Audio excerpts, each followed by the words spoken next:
श्रीनाथोत्तमं परम्परावरदाच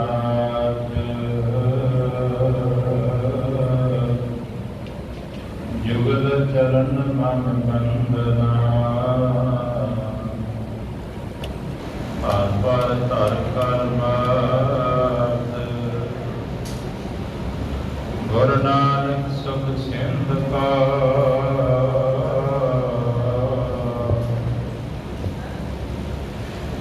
हाथ जोड़ प्रणाम जिस करना ते बड़ियागी आवे गत सलाम वाहो कसम तुम वाहो जिन रच रचना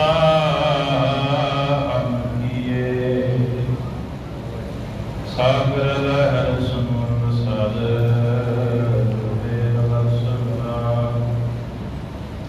आप पढ़ो आप पर आपी नया पाओ मशक्कत लहो मंजूरियाँ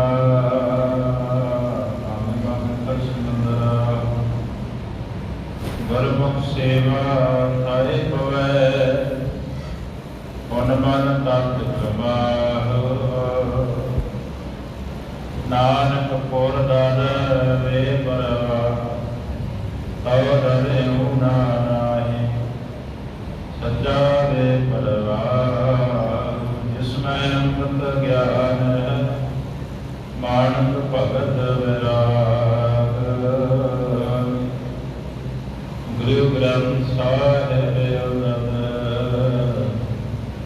वंदा कार्य अनुराग श्री गुरु शब्द कमाए जिन जीते पंच विकार इन संतन को वंदना सिर चरणन पर तार एकंकार सतगुरु देव प्रसाद सत्य वाहिगुरु जी की फतेह विघ्न विनाशन सोए वाहिगुरु जी की फतेह विघ्न विनाशन सोए सतनाम श्री वाहिगुरु साहिब जी पर की रमती नारी शोर जे अपनी इंद्री है ठौर दम्भ नासत की मत सर तजे असुआ निंदा चिंत न भजे पर की रमती नारी शोर वाहिगुरु जी का खालसा वाहिगुरु जी की फतेह परम सत्कारयोग सतगुਰਾਂ ਦੀ ਸਾਜੀ ਔਰ ਨਿਵਾਜੀ ਗੁਰੂ ਪਾਤਸ਼ਾਹ ਸਾਧ ਸੰਗਤ ਜੀਓ ਵਡ ਭਾਗੇ ਹਾਂ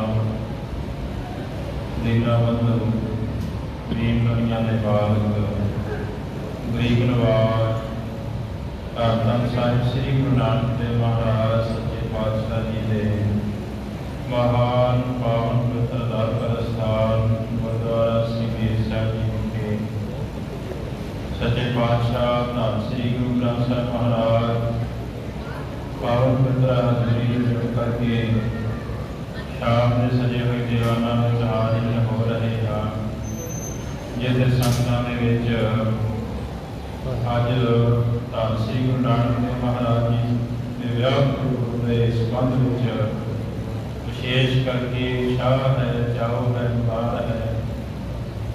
ਬੇਅੰਤ ਸੰਗਤਾਂ ਅੰਮ੍ਰਿਤ ਵੇਲੇ ਤੋਂ ਸੱਚੇ ਪਾਤਸ਼ਾਹ ਜੀ ਦੇ ਪਾਵਨ ਪਵਿੱਤਰ ਸਥਾਨਾਂ ਦੀਆਂ ਹਾਜ਼ਰੀਆਂ ਭਰ ਰਹੀਆਂ ਨੇ। ਮੇਰੇ ਪਾਤਸ਼ਾਹ ਜੀ ਧੰਨ ਸ੍ਰੀ ਗੁਰੂ ਨਾਨਕ ਦੇਵ ਮਹਾਰਾਜ ਜਿਨ੍ਹਾਂ ਦਾ ਵਿਆਹ ਪੁਰਬ ਸਾਰੇ ਜਗਤ ਦੇ ਵਿੱਚ ਬੜੀ ਧੂਮਧਾਮ ਦੇ ਨਾਲ, ਬੜੇ ਚਾਅ ਦੇ ਨਾਲ, ਉਤਸ਼ਾਹ ਦੇ ਨਾਲ ਸੰਗਤਾਂ ਮਨਾ ਰਹੀਆਂ ਨੇ।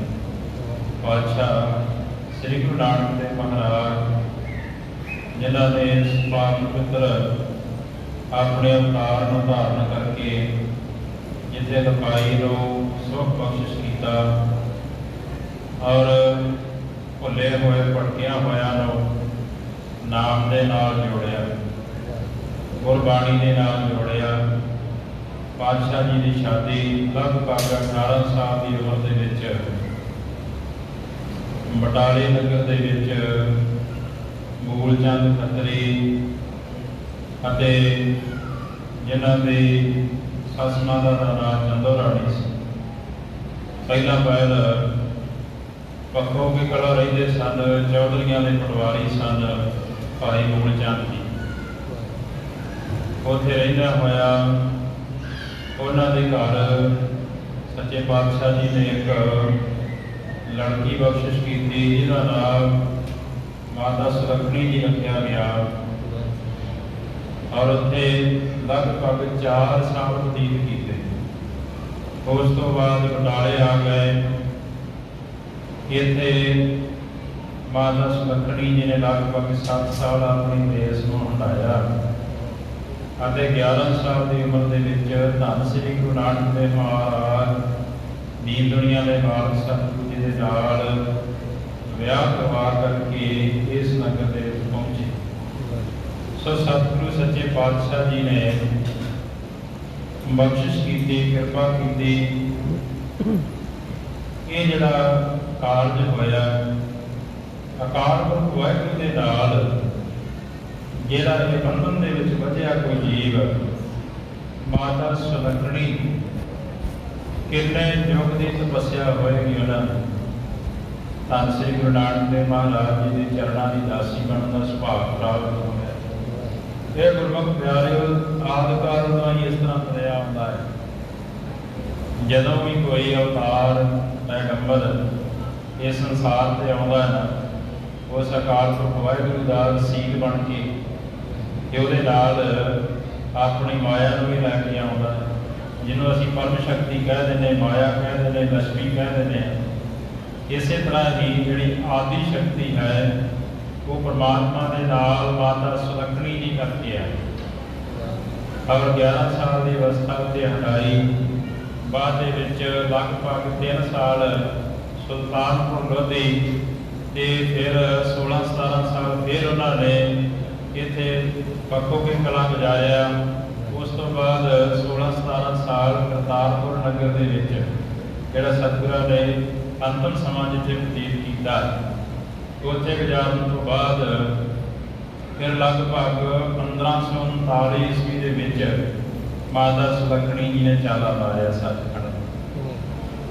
ਸਤਿਗੁਰੂ ਗੁਰੂ ਨਾਨਕ ਦੇਵ ਮਹਾਰਾਜ ਜੀ ਦੇ ਨਾਲ ਬਿਲਕੁਲ ਇਸ ਤਰ੍ਹਾਂ ਆਪਣੀ ਰੇਸ ਸਤਿਗੁਰੂ ਗੁਰੂ ਨਾਨਕ ਦੇਵ ਮਹਾਰਾਜ ਜੀ ਦੇ ਨਾਲ ਹੰਢਾਏ। ਹਾਲਾਂਕਿ ਧੰਨ ਸ੍ਰੀ ਗੁਰੂ ਨਾਨਕ ਦੇਵ ਮਹਾਰਾਜ ਜੀ ਨੇ ਸਮੇਂ-ਸਮੇਂ ਦੇ ਭਾਵੇਂ ਉਦਾਸੀਆਂ ਜਦੋਂ ਧਾਰਨ ਕੀਤੀਆਂ, ਸੰਸਾਰ ਨੂੰ ਸੋਧਣ ਵਾਸਤੇ ਸਤਿਗੁਰੂ ਜੀ ਨੇ ਚੜ੍ਹਾਈ ਕੀਤੀ।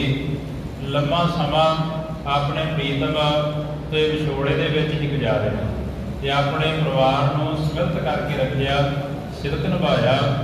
ਇਹ ਸਾਰਾ ਸਮਾਂ ਮਾਤਾ ਸੁਲੱਖਣੀ ਜੀ ਔਰ ਆਪਣੇ ਪੁੱਤਰਾਂ ਦੀ ਪਾਲਣ ਪੋਸ਼ਣ ਕੀਤੀ, ਆਪਣੇ ਪਰਿਵਾਰ ਨੂੰ ਸਾਂਭ ਕੇ ਰੱਖਿਆ। ਸੋ ਪਤਾ ਸੀ ਜਿਹੜੇ ਸੋਧਨ ਧਰਤ ਲੁਕਾਈ ਧੰਨ ਸ੍ਰੀ ਗੁਰੂ ਨਾਨਕ ਦੇਵ ਮਹਾਰਾਜ ਸੱਚੇ ਪਾਤਸ਼ਾਹ ਜੀ ਜਿਹੜੇ ਸੰਸਾਰ ਦੇ ਭਲੇ ਵਾਸਤੇ ਗਏ ਹੋਏ। ਮਾਤਾ ਚੰਦੋ ਰਾਣੀ ਜਿਹੜੀ ਸਤਿਗੁਰਾਂ ਦੀ ਸੱਸ ਸੀ, ਉਹਨੇ ਸਦਾ ਹੀ ਆ ਕੇ ਉਲਾਹੇ ਦੇਣੇ ਕਿ ਅਸੀਂ ਆਪਣੀ ਲੜਕੀ ਇਹਦੇ ਨਾਲ ਵਿਆਹ ਦਿੱਤੀ, ਇੱਕ ਸਾਧੂ ਦੇ ਨਾਲ ਵਿਆਹ ਦਿੱਤੀ ਜਿਹੜਾ ਨਖੱਟੂ ਹੈ, ਕੋਈ ਕੰਮ ਨਹੀਂ ਕਰਦਾ, ਚਲੇ ਜਾਂਦਾ ਬਾਹਰ। ਸਾਡੀ ਧੀ ਜਿਹੜੀ ਹੈ ਉਹ ਇਸੇ ਤਰ੍ਹਾਂ ਹੀ ਬੈਠੀ ਰਹਿੰਦੀ। ਸੋ ਪਰ ਬਾਅਦ ਦੇ ਵਿੱਚ ਪਤਾ ਲੱਗਾ ਕਿ ਧੰਨ ਸ੍ਰੀ ਗੁਰੂ ਨਾਨਕ ਦੇਵ ਮਹਾਰਾਜ ਜੀ ਆਪ ਨਿਰੰਕਾਰ ਖੁਦ ਦਾ ਸੰਸਾਰ ਦੇ ਵਿੱਚ ਆਏ ਆਪਣੇ ਤਾਰਨ ਵਾਲੇ। ਦੋਨਾਂ ਦਾ ਵਿਆਹ ਪੁਰਬ ਸਾਰੀ ਸੰਗਤ ਬੜੇ ਚਾਉ ਦੇ ਮਲਾਰਾਂ ਦੇ ਨਾਲ ਮਨਾ ਰਹੇ ਹੈ। ਸਾਰੇ ਸੰਗਤਾਂ ਦੇ ਸਤਿਗੁਰ ਸੱਚੇ ਪਾਤਸ਼ਾਹ ਜੀ ਕਿਰਪਾ ਕਰਨ, ਨਾਮ ਦੀ ਦਾਤ ਗੁਰਸਿੱਖੀ ਜੀਵਨ ਪਾਏ ਭਾਵਨ ਵਾਲਾ ਜੀਵਨ ਬਖਸ਼ਿਸ਼ ਕਰਨ। ਜਿਵੇਂ ਕਿ ਕਿਸੇ ਰਾਜੇ ਦਾ ਜਨਮ ਦਿਨ ਹੁੰਦਾ ਜਾਂ ਉਹਦੀ ਤਾਜਪੋਸ਼ੀ ਵਾਲਾ ਦਿਨ ਹੁੰਦਾ ਹੈ, ਗੁਰਤਾਗਤੀ ਜਿਵੇਂ ਸਤਿਗੁਰ ਸੱਚੇ ਪਾਤਸ਼ਾਹ ਜੀ ਨੂੰ ਮਿਲਦੀ ਹੈ, ਜਾਂ ਇਹੋ ਜਿਹੇ ਚਾਉ ਮਲਾਰਾਂ ਵਾਲੇ ਦਿਨ ਆਉਂਦੇ ਨੇ, ਤੇ ਵਿਸ਼ੇਸ਼ ਕਰਕੇ ਗੁਰਸਿੱਖ ਨੂੰ ਅਰਦਾਸ ਕਰਨੀ ਚਾਹੀਦੀ। ਜਿਸ ਤਰ੍ਹਾਂ ਇੱਕ ਰਾਜਾ, ਇੱਕ ਬਾਦਸ਼ਾਹ ਆਪਣੇ ਕੋਸ਼ੇਖਾਨੇ ਦੇ ਵਿੱਚੋਂ, ਆਪਣੇ ਖਜ਼ਾਨੇ ਦੇ ਵਿੱਚੋਂ ਆਪਣੀ ਜਿਹੜੀ ਪ੍ਰਜਾ ਹੈ ਉਹਦੇ ਵਾਸਤੇ ਤਰ੍ਹਾਂ ਤਰ੍ਹਾਂ ਦੇ ਤੋਹਫੇ ਆਦਿਕ ਉਹ ਦਿੰਦਾ, ਉਹ ਵੰਡਦਾ। ਇਸੇ ਤਰ੍ਹਾਂ ਇਹ ਅਰਦਾਸ ਕਰਨੀ ਚਾਹੀਦੀ, ਸੱਚੇ ਪਾਤਸ਼ਾਹ ਜੀਓ ਇਸ ਮਹਾਨ ਖੁਸ਼ੀ ਦੇ ਦਿਹਾੜੇ ਤੇ ਤੁਸੀਂ ਵੀ ਆਪਣੇ ਰਹਿਮਤਾਂ ਦੇ ਖਜ਼ਾਨੇ ਦੇ ਮੂੰਹ ਖੋਲ ਦਿਓ, ਸਾਡੀਆਂ ਝੋਲੀਆਂ ਭਰੋ, ਸਾਨੂੰ ਨਾਮ ਦੀ ਦਾਤ ਗੁਰਸਿੱਖੀ ਜੀਵਨ ਬਖਸ਼ਿਸ਼ ਕਰਕੇ ਨਜ਼ਰ ਹੀ ਨਜ਼ਰ ਨਿਹਾਲ ਅਸੀਂ ਗੁਰਬਾਣੀ ਦੇ ਨਾਲ ਜੁੜ ਜਾਈਏ। ਸਾਡਾ ਜੀਵਨ ਗੁਰਬਾਣੀ ਦੇ ਨਾਲ, ਮੈਂ ਗੁਰਬਾਣੀ ਆਧਾਰ ਹੈ, ਗੁਰਬਾਣੀ ਲਾਗ ਰਖਾਓ ਵਾਲਾ ਬਣ ਜਾ। ਸੋ ਆਓ ਸੱਚੇ ਪਾਤਸ਼ਾਹ ਜੀ ਕਿਰਪਾ ਕਰਨ, ਮਿਹਰਾਮ ਕਰਨ, ਅਸੀਂ ਇਤਿਹਾਸ ਦੀ ਲੜੀ ਦੇ ਨਾਲ ਜੁੜਨਾ ਕਰੀਏ। ਧੰਨ ਸ੍ਰੀ ਗੁਰੂ ਗੋਬਿੰਦ ਸਿੰਘ ਮਹਾਰਾਜ ਦਸਵੀਂ ਜੋਤ, ਧੰਨ ਸ੍ਰੀ ਗੁਰੂ ਨਾਨਕ ਦੇਵ ਮਹਾਰਾਜ ਜੀ 10ਵੇਂ ਜਾਮੇ ਦੇ ਵਿੱਚ ਆਏ, ਬਿਸ਼ੰਬਰ ਦਾਸ ਨੂੰ ਦਰਸ਼ਨ ਬਖਸ਼ਿਸ਼ ਕੀਤੇ, ਉਪਦੇਸ਼ ਬਖਸ਼ਿਸ਼ ਕਰ ਰਹੇ ਨੇ। ਸਾਡੇ ਵਾਸਤੇ ਵੀ ਭਲੇ ਦਾ ਜਿਹੜਾ ਉਪਦੇਸ਼ ਹੈ ਪਾਤਸ਼ਾਹ ਜੀ ਨੇ ਬਖਸ਼ਿਸ਼ ਕੀਤਾ ਹੈ। ਆਓ ਸਾਧ ਸੰਗਤ ਜੀਓ ਮਨ ਬੁੱਧੀਆਂ ਨੂੰ ਇਕਾਗਰ ਕਰੀਏ, ਪ੍ਰੇਮ ਦੇ ਨਾਲ ਉਚਾਰਨ ਕਰੀਏ ਸਤਿਨਾਮ ਸ੍ਰੀ ਵਾਹਿਗੁਰੂ ਸਾਹਿਬ ਜੀ। ਪਰ ਕੀ ਰਮਤੀ ਨਾਰੀ ਸ਼ੋਰ। ਅਤੇ ਸਤਿਗੁਰੂ ਕਲਗੀਧਰ ਪਾਤਸ਼ਾਹ ਸ੍ਰੀ ਗੁਰੂ ਗੋਬਿੰਦ ਸਿੰਘ ਮਹਾਰਾਜ ਜੀ ਬਖਸ਼ਿਸ਼ ਕਰ ਰਹੇ ਨੇ ਉਪਦੇਸ਼ ਕਿ ਪਰ ਇਸਤਰੀ ਦੇ ਨਾਲ ਕੋਈ ਵਿਹਾਰ ਨਹੀਂ ਕਰਨਾ।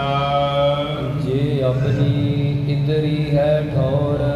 ਜਿਹੜੀਆਂ ਇੰਦਰੀਆਂ ਨੇ, 5 ਗਿਆਨ ਇੰਦਰੀਆਂ ਤੇ 5 ਕਰਮ ਇੰਦਰੀਆਂ, ਇਹਨਾਂ ਨੂੰ ਸੰਕੋਚ ਕੇ ਰੱਖੇ ਗੁਰਸਿੱਖ। ਦੰਭ ਨਾਸਤਕੀ ਮਤ ਸਰ ਤਜੇ।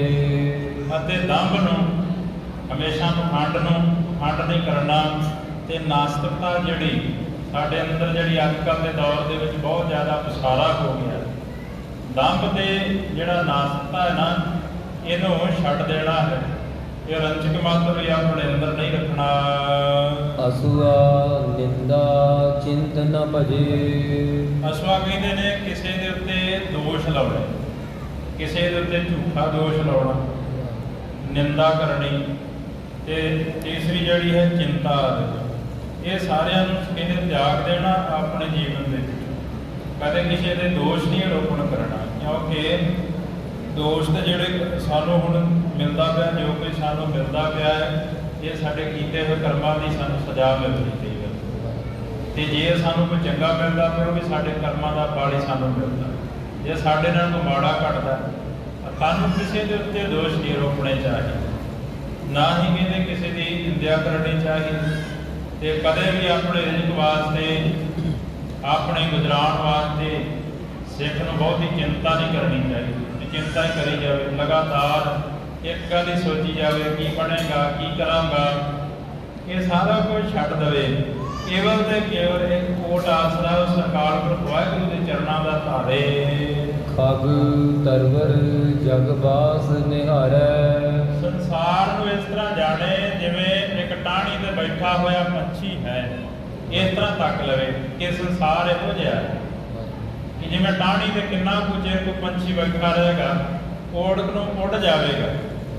ਇਸੇ ਤਰ੍ਹਾਂ ਸੰਸਾਰ ਦੇ ਵਿੱਚ, ਦੁਨੀਆਂ ਦੇ ਵਿੱਚ ਆਇਆ ਹੋਇਆ ਮਨੁੱਖ ਇੱਕ ਦਿਨ ਨੂੰ ਉਡਾਰੀ ਮਾਰ ਜਾਵੇਗਾ। ਜਿਹੜੀ ਆਤਮਾ ਹੈ ਭੌਰ, ਇਹ ਉਡਾਰੀ ਮਾਰ ਕੇ ਚਲਿਆ ਜਾਏਗਾ। ਜਿਹੜਾ ਸਰੀਰ ਹੈ ਸਾਡਾ 5 ਤੱਤਾਂ ਦਾ ਬਣਿਆ, ਇਹਨੂੰ ਇੱਥੇ ਹੀ ਛੱਡ ਦੇਣਾ। ਇਸ ਕਰਕੇ ਇੱਕ ਮਨ ਦੇ ਵਿੱਚ ਵਿਚਾਰ ਬਣਾ ਕੇ ਰੱਖਣੀ ਕਿ ਸੰਸਾਰ ਤੇ ਕਦੇ ਸਦਾ ਸਥਿਰ ਨਹੀਂ ਰਹਿਣਾ, ਇੱਥੋਂ ਚਲਿਆ ਜਾਣਾ ਹੈ। ਅਤੇ ਇਸ ਤਰ੍ਹਾਂ ਮੰਨੇ ਕਿ ਜਿਵੇਂ ਪੰਛੀ ਆ ਕੇ ਰਾਤ ਗੁਜ਼ਾਰਦੇ ਨੇ ਜਿਹੜੇ ਟਾਹਣੀਆਂ ਦੇ ਉੱਤੇ, ਫਿਰ ਸਵੇਰ ਹੁੰਦਿਆਂ ਸਾਰ ਉੱਠ ਜਾਂਦੇ ਨੇ। ਇਹੋ ਜਿਹਾ ਆਪਣੇ ਅੰਦਰ ਜਿਹੜਾ ਜੀਵਨ ਬਣਾ ਕੇ ਰੱਖਣਾ, ਆਪਣੇ ਅੰਦਰ ਇਹੋ ਜਿਹੇ ਜਿਹੜੇ ਪੁਰਨੇ ਬਣਾ ਕੇ ਰੱਖਣੇ ਹਨ। ਰਹਿਨ ਦਿਨਾ ਨਿਜ ਤਤਵ ਵਿਚਾਰੈ। ਰਾਤ ਦਿਨ ਆਪਣੇ ਨਿਜ ਤੱਤ ਦੀ ਵਿਚਾਰ ਕਰੇ। ਰਾਤ ਦਿਨ ਜਿਹੜੀ ਕਿ ਅਸੀਂ ਕਰਦੇ ਨਹੀਂ, ਕਿਉਂਕਿ ਨਿਜ ਤੱਤ ਦੇ ਵਿਚਾਰ ਕਰਨ ਵਾਸਤੇ ਅੰਤਰਮੁਖੀ ਬਿਰਤੀ ਕਰਨੀ ਪੈਂਦੀ। ਪਰ ਕਹਿੰਦੇ ਰਾਤ ਦਿਨ ਸਿੱਖ ਉਸ ਨਿਜ ਤੱਤ ਦੀ ਵਿਚਾਰ ਕਰੇ। ਇਹ ਵਿਰਾਗ ਲਖ ਜਗਤ ਅਸਾਰਾ, ਜਗਤ ਦਾ ਪਸਾਰਾ ਜਿਹੜਾ ਝੂਠਾ ਜਾਣ ਕਰਕੇ ਹਿਰਦੇ ਵਿੱਚ ਵਿਰਾਗ ਨੂੰ ਧਾਰਨ ਕਰੇ। ਦੇਹ ਪ੍ਰਾਣ ਗੁਣ ਆਤਮ ਨਿਆਰਾ, ਦੇਹ ਪ੍ਰਾਣ ਤੇ ਆਤਮਾ ਨੂੰ ਤਿੰਨਾਂ ਗੁਣਾਂ ਤੋਂ ਉੱਤਮ ਜਾਣੇ। ਰਜੋ ਤਮੋ ਤੇ ਸਤੋ, ਇਹ ਜਿਹੜਾ ਦੇਹ ਹੈ, ਪ੍ਰਾਣ ਨੇ, ਆਤਮਾ ਨੇ, ਇਹਨਾਂ ਨੂੰ ਤਿੰਨਾਂ ਗੁਣਾਂ ਤੋਂ ਉੱਤਮ ਜਾਣਨਾ ਚਾਹੀਦਾ ਹੈ। ਸੁਨ ਕਰ ਸ਼ਾਸਤਰਨ ਗਰਭ ਗਵਾਵੇ, ਤੇ ਵੇਦਾਂ ਸ਼ਾਸਤਰਾਂ ਨੂੰ ਸੁਣ ਕਰਕੇ, ਜਿਹਦੇ ਵਿੱਚ ਉਪਦੇਸ਼ ਦਿੱਤਾ ਹੋਇਆ, ਗੁਰਬਾਣੀ ਨੂੰ ਸੁਣ ਕਰਕੇ, ਪੜ੍ਹ ਕਰਕੇ ਆਪਣੇ ਗਰਭ ਨੂੰ ਗਵਾ ਲਵੇ, ਆਪਣੇ ਹੰਕਾਰ ਨੂੰ ਗਵਾਵੇ। ਕਿਵੇਂ ਗਵਾਜਦਾ ਗਰਭ ਜਿਹੜਾ ਹੈ, ਹੰਕਾਰ ਦਾ ਤਿਆਗ ਕਿਵੇਂ ਹੁੰਦਾ ਹੈ? ਜਦੋਂ ਅਸੀਂ ਪ੍ਰਾਣਾਂ ਦੇ ਵਿੱਚੋਂ, ਕਿਤਾਬਾਂ ਦੇ ਵਿੱਚੋਂ, ਗੁਰਬਾਣੀ ਦੇ ਵਿੱਚੋਂ ਤਰ੍ਹਾਂ ਤਰ੍ਹਾਂ ਦੀਆਂ ਐਗਜ਼ਾਮਪਲਾਂ, ਉਦਾਹਰਨਾਂ ਸੁਣਦੇ ਆ ਨਾ, ਕਿ ਸੱਚੇ ਪਾਤਸ਼ਾਹ ਜੀ ਦੱਸਦੇ ਨੇ ਕਿ ਇਹੋ ਜਿਹੇ ਇਨਸਾਨ ਆਏ ਸੰਸਾਰ ਤੇ ਜਿਨ੍ਹਾਂ ਨੇ ਸਦਾ ਹੀ ਸੋਨੇ ਦੇ ਮਹਿਲਾਂ ਵਿੱਚ ਰਹੇ, ਸੋਨੇ ਦੇ ਬਰਤਨਾਂ ਵਿੱਚ ਉਹਨਾਂ ਨੇ ਖਾਧਾ, ਤੇ ਉਹਨਾਂ ਦਾ ਪਰਿਵਾਰ ਲੱਖ ਲੱਖ ਉਹਨਾਂ ਦਾ ਪਰਿਵਾਰ ਸੀ, ਤੇ ਸਵਾ ਲੱਖ ਉਹਨਾਂ ਦਾ ਪੋਤਰਾ ਪੋਤਰੀਆਂ ਸੀ। ਇਹੋ ਜਿਹੇ ਇਨਸਾਨ ਵੀ ਸੰਸਾਰ ਤੋਂ ਕੂਚ ਕਰ ਗਏ। ਤੇਰੀ ਕੀ ਹੈਸੀਅਤ ਹੈ? ਇਸ ਤਰ੍ਹਾਂ ਦੀ ਵਿਚਾਰ ਕਰਦਾ ਰਹੇ। ਅੰਦਰ ਆਪਣਾ ਜਿਹੜਾ ਗਰਭ ਬਣਿਆ, ਹੰਕਾਰ ਬਣਿਆ ਹੋਇਆ, ਆਪਣੀ ਸੰਪत्ति ਜਾਇਦਾਦ ਨੂੰ ਦੇਖ ਦੇਖ ਕੇ ਮਨ ਦੇ ਵਿੱਚ ਹੰਕਾਰ ਪੈਦਾ ਹੁੰਦਾ ਨਾ, ਜਿਹੜਾ ਕਹਿੰਦੇ ਉਹਨਾਂ ਨੂੰ ਫਿਰ ਚੇਤੇ ਕਰਕੇ ਇੱਥੇ ਸਿਕੰਦਰ ਵਰਗੇ ਵੀ ਬੈਠੇ ਨਹੀਂ ਰਹੇ, ਕਾਰੂ ਬਾਦਸ਼ਾਹ ਵਰਗੇ ਵੀ ਨਹੀਂ ਬੈਠੇ ਰਹੇ, ਜਿਨ੍ਹਾਂ ਨੇ ਕਈ ਗੰਜ ਜਿਹੜੇ ਸਾਨੂੰ ਮਾਇਆ ਦੇ ਜੋੜ ਲਏ। ਕਬਰਾਂ ਦੇ ਵਿੱਚੋਂ ਵੀ ਇਨਸਾਨਾਂ ਦੇ ਮੂੰਹ ਵਿੱਚ ਜਿਹੜੇ ਰੁਪਈਏ ਪਾਏ ਸਾਨੂੰ ਉਹ ਵੀ ਕੱਢ ਲਏ। ਸੋ ਉਹਨਾਂ ਦੇ ਬਾਬਤ ਜਦੋਂ ਅਸੀਂ ਵਿਚਾਰ ਕਰਾਂਗੇ ਨਾ, ਸਾਡੇ ਮਨ ਦੇ ਵਿੱਚ ਇੱਕ ਵਿਰਾਗ ਜਿਹੜਾ ਹੈ ਉਹ ਬਣੇਗਾ। ਕਹਿੰਦੇ ਇਹਨਾਂ ਨੂੰ ਸੁਣ ਸੁਣ ਕੇ, ਗੁਰਬਾਣੀ ਨੂੰ ਸੁਣ ਸੁਣ ਕੇ ਸਾਡੇ ਅੰਦਰੋਂ ਇਹ ਜਿਹੜਾ ਹੰਕਾਰ ਹੈ, ਹਉਮੈ ਹੈ, ਉਹ ਨਾਸ ਹੋ ਜਾਂਦੀ ਹੈ। ਕਾਹੂ ਵਸਤ ਸੋ ਨੇਹੁ ਨ ਲਾਵੇ, ਕਿਸੇ ਵਸਤੂ ਦੇ ਨਾਲ, ਨਜੀਵ ਵਸਤੂਆਂ ਨੇ, ਘਰ ਹੈ, ਗੱਡੀ ਹੈ, ਕੋਈ ਵੀ ਚੀਜ਼ ਹੈ, ਸੋਨਾ ਹੈ, ਮਾਇਆ ਹੈ, ਕਿਸੇ ਦੇ ਨਾਲ ਮੋਹ ਨਾ ਕਰੇ। ਧੀਰਜ ਸੋ ਵਿਵਹਾਰ ਘਟਾਵੇ, ਹੌਲੀ ਹੌਲੀ ਜਦੋਂ ਗਿਆਨ ਆਉਣਾ ਸ਼ੁਰੂ ਹੋ ਜਾਵੇ ਤੇ ਆਪਣਾ ਵਿਹਾਰ ਜਿਹੜਾ ਹੈ, ਆਪਣਾ ਕਾਰੋਬਾਰ ਹੈ, ਉਹਨੂੰ ਸੰਕੋਚੀ ਜਾਵੇ।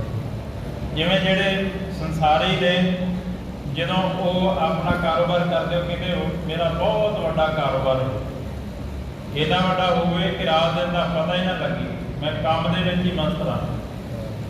ਕਹਿੰਦਾ ਜਦੋਂ ਧਰਮੀ ਹੋ ਜਾਂਦਾ ਬੰਦਾ, ਉਹਦੇ ਅੰਦਰ ਗਿਆਨ ਆ ਜਾਂਦਾ ਨਾ, ਫਿਰ ਉਹ ਕਹਿੰਦਾ ਕਿ ਹੌਲੀ ਹੌਲੀ ਸੰਕੋਚ ਲਵਾ।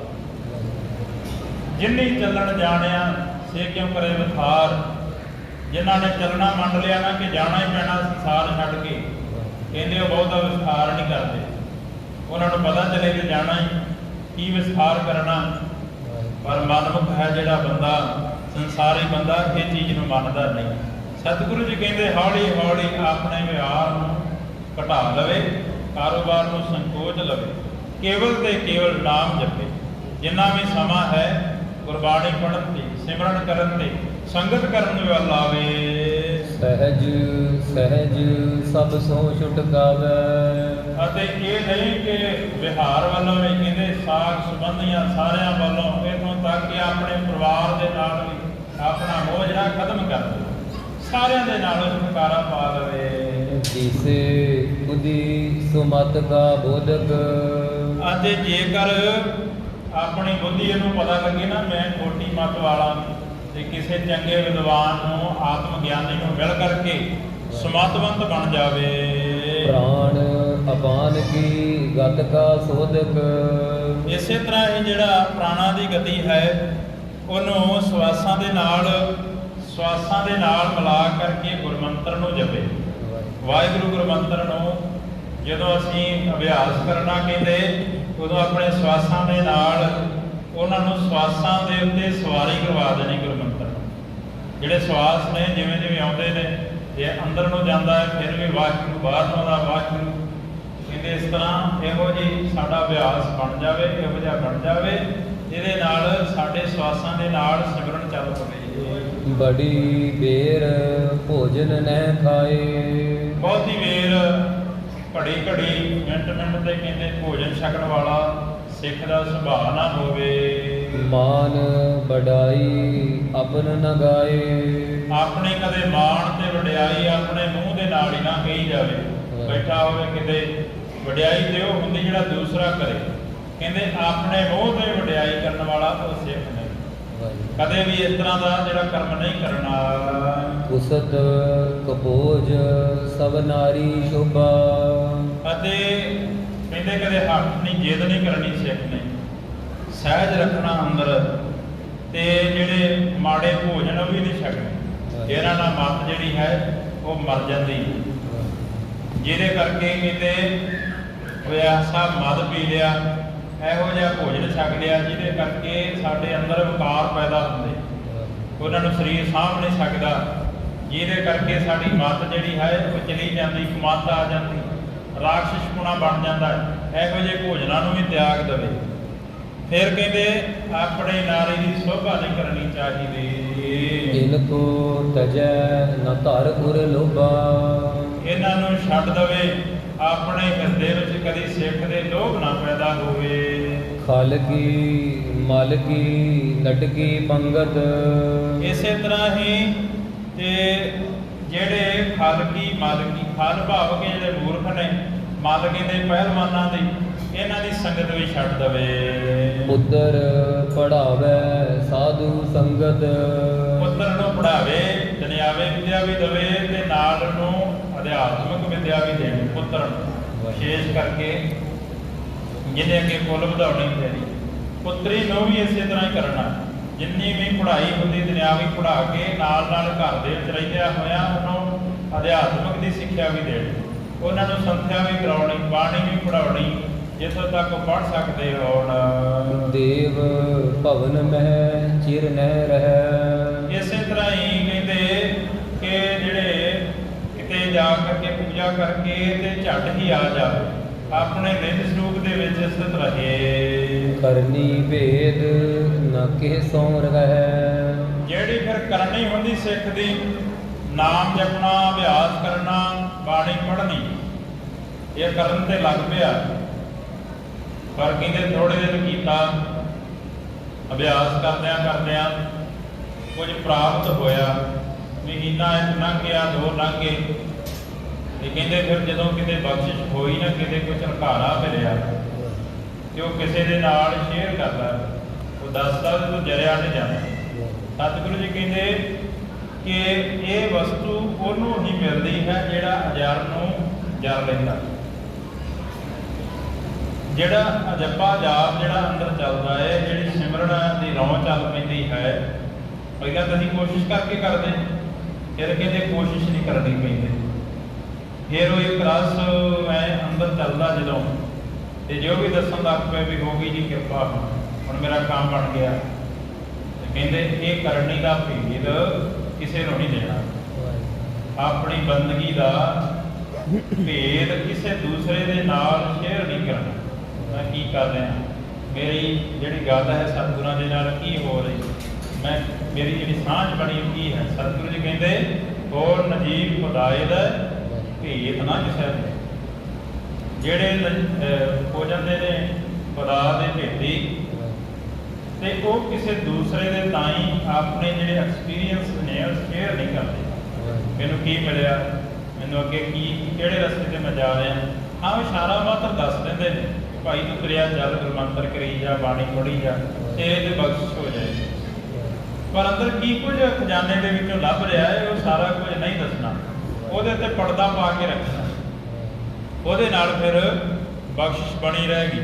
ਜੇ ਦੱਸਣਾ ਸ਼ੁਰੂ ਕਰ ਦਿੱਤਾ, ਭਾਵ ਜ਼ਾਹਰ ਹੋਣਾ ਸ਼ੁਰੂ ਕਰ ਦਿੱਤਾ, ਕੁਝ ਦਿਨ ਪੂਜਾ ਹੋ ਜਾਏਗੀ, ਜਾਂ ਤੇਰੇ ਤੇ ਕੋਈ ਕਹੇਗਾ ਕਿ ਤੂੰ ਮੇਰੀ ਗੱਲ ਆਹ ਕਰਦੇ, ਸੱਚੇ ਪਾਤਸ਼ਾਹ ਨੂੰ ਆਹ ਅਰਦਾਸ ਕਰਦੇ, ਕਿਉਂਕਿ ਉਹ ਜਿਹੜੇ ਨੇ ਸੰਸਾਰੀ ਨੇ ਉਹ ਮਗਰ ਲੱਗ ਜਾਂਦੇ ਨੇ, ਕੋਈ ਛੱਡਦੇ ਨਹੀਂ। ਫਿਰ ਜਿੰਨਾ ਚਿਰ ਐ ਉਹ ਖਾਲੀ ਨਾ ਹੋ ਗਿਆ, ਉਹਦਾ ਕੀਤਾ ਹੋਇਆ ਭਜਨ ਜਿਹੜਾ ਹੈ ਉਹ ਖਤਮ ਨਾ ਹੋ ਗਿਆ, ਉਹਨਾਂ ਚਿਰ ਉਹਨੂੰ ਛੱਡਣਾ ਹੈ। ਇਹ ਕਾਲ ਦਾ ਪਹਿਰਾ ਵੀ ਲੱਗ ਜਾਂਦਾ, ਕਲਯੁਗ ਦਾ ਪ੍ਰਭਾਵ ਪੈ ਜਾਂਦਾ। ਸੋ ਸਤਿਗੁਰੂ ਜੀ ਕਲਗੀਧਰ ਪਾਤਸ਼ਾਹ ਜੀ ਕਹਿੰਦੇ ਸਿੱਖ ਦੇ ਤਾਈਂ ਭਾਈ ਆਪਣੀ ਕਰਨੀ ਦਾ ਭੇਦ ਕਿਸੇ ਦੂਸਰੇ ਨੂੰ ਨਹੀਂ ਦੇਣਾ। ਸਮਤਾ ਨਿਤ ਸਭਨ ਕੋ ਹੀਰੈ। ਸਾਰਿਆਂ ਨੂੰ ਇੱਕ ਸਮਾਨ ਜਾਣੇ, ਕਿਸੇ ਦੇ ਨਾਲ ਭੇਦ ਨਾ ਕਰੇ ਸਿੱਖ। ਨਿਆਇ ਸਮੈ ਕੁਛ ਪਛ ਨ ਡੇਰੈ। ਮੰਨ ਲਓ ਕਿ ਸਿੱਖ ਤੋਂ ਕੋਈ ਨਿਆਂ ਕਰਵਾਉਣ ਆ ਗਿਆ, ਦੋ ਧਿਰਾਂ ਆ ਗਈਆਂ, ਇਹ ਨਿਆਂ ਕਰਦੇ ਕੋਈ ਸਾਡਾ, ਕਹਿੰਦੇ ਨਿਆਂ ਕਰਦੇ ਸਮੇਂ ਕਦੇ ਕਿਸੇ ਦਾ ਪੱਖ ਨਹੀਂ ਲੈਣਾ। ਭੋਗਨ ਕੀ ਕੀਰਤ ਨਹਿ ਕੀਜੈ। ਇਸੇ ਤਰ੍ਹਾਂ ਹੀ ਕਦੇ ਭੋਗਾਂ ਦੀ ਵਿਸ਼ਿਆਂ ਵਿਕਾਰਾਂ ਦੀਆਂ ਗੱਲਾਂ ਕਰ ਕਰਕੇ ਤੇ ਉਹਦੇ ਵਿੱਚੋਂ ਰਸ ਨਾ ਲਈ ਜਾਵੇ ਸਿੱਖ, ਇਹ ਗੱਲਾਂ ਵੀ ਨਹੀਂ ਕਰਨੀਆਂ। ਖਾਨ ਪਾਨ ਮਹਿ ਥਿਤ ਮਨ ਭੀਜੈ। ਅਤੇ ਖਾਣ ਪਾਣ ਦਾ ਜਿਹੜਾ ਮਨ ਹੈ, ਖਾਣ ਪਾਣ ਦੇ ਵਿੱਚ ਮਨ ਨੂੰ ਨਾ ਟਿਕਾਵੇ, ਹਮੇਸ਼ਾ ਲਾਲਸਾ ਨਾ ਰੱਖੇ ਮੈਂ ਛਕਣਾ ਮੈਂ ਛਕਾਉਣਾ। ਜਿੰਨਾ ਕੁ ਸਰੀਰ ਦੀ ਲੋੜ ਹੈ ਉਹਨਾਂ ਕੁ ਛਕ ਲਵੇ, ਉਹਨਾਂ ਕੁ ਖਾ ਲਵੇ ਜਦੋਂ ਕੋਈ ਲੋੜ ਹੈ। ਹਮੇਸ਼ਾ ਚਿੱਤ ਜਿਹੜਾ ਹੈ ਪਦਾਰਥਾਂ ਦੇ ਵਿੱਚ ਨਾ ਲਾਵੇ। ਸੁਦਾਹਾਰ ਵਿਹਾਰ ਜਸੁਦਾ। ਇਸੇ ਤਰ੍ਹਾਂ ਹੀ ਵਿਹਾਰ ਵੀ ਸ਼ੁੱਧ ਰੱਖੀਏ ਤੇ ਆਹਾਰ ਵੀ ਸ਼ੁੱਧ ਰੱਖੀਏ। ਆਹਾਰ ਸ਼ੁੱਧ ਭਾਵ ਕਹਿੰਦੇ ਜਦੋਂ ਕੋਈ ਬੰਦਗੀ ਵਾਲੇ ਰਸਤੇ ਤੇ ਤੁਰਦਾ ਨਾ ਸਾਧ ਸੰਗਤ ਜੀਓ, ਉਹ ਆਪਣਾ ਸਰੀਰ ਸ਼ੁੱਧੀ ਵੀ ਕਰਦਾ ਤੇ ਆਹਾਰ ਸ਼ੁੱਧੀ ਵੀ ਕਰਦਾ। ਸਰੀਰ ਦੀ ਸ਼ੁੱਧੀ ਜਿਹੜੀ ਹੈ, ਸਰੀਰ ਕਿਸੇ ਤਰੀਕੇ ਦੇ ਨਾਲ ਜਿਹੜਾ ਜਦੋਂ ਬੈਠਿਆਂ ਤੰਗੀ ਦਿੰਦਾ, ਚੌਂਕੜਾ ਨਹੀਂ ਵੱਜਦਾ, ਕਿਤੇ ਦਰਦਾਂ ਉੱਠਦੀਆਂ ਨੇ, ਇਹਨੂੰ ਕਹਿੰਦੇ ਨੇ ਸਰੀਰ ਸ਼ੁੱਧੀ ਕਰਨੀ। ਇਸ ਰਸਤੇ ਤੇ ਚੱਲਣ ਤੋਂ ਪਹਿਲਾਂ ਸਰੀਰ ਸ਼ੁੱਧੀ ਹੋਵੇ ਬੰਦੇ ਦੀ, ਸਰੀਰ ਉਹਦਾ ਤੰਦਰੁਸਤ ਹੋਵੇ। ਤੇ ਜਿਵੇਂ ਜਿਵੇਂ ਗੁਰਮੰਤਰ ਜਪਦਾ ਹੈ, ਬਾਣੀ ਪੜ੍ਹਦਾ ਹੈ, ਉਵੇਂ ਉਵੇਂ ਉਹਦਾ ਸਰੀਰ ਜਿਹੜਾ ਸ਼ੁੱਧ ਹੋਈ ਜਾਂਦਾ, ਬਿਲਕੁਲ ਵਿਕਾਰੀ ਨਾ ਹੋਵੇ, ਇਸ ਤਰ੍ਹਾਂ ਦਾ ਸਰੀਰ ਹੋਵੇ।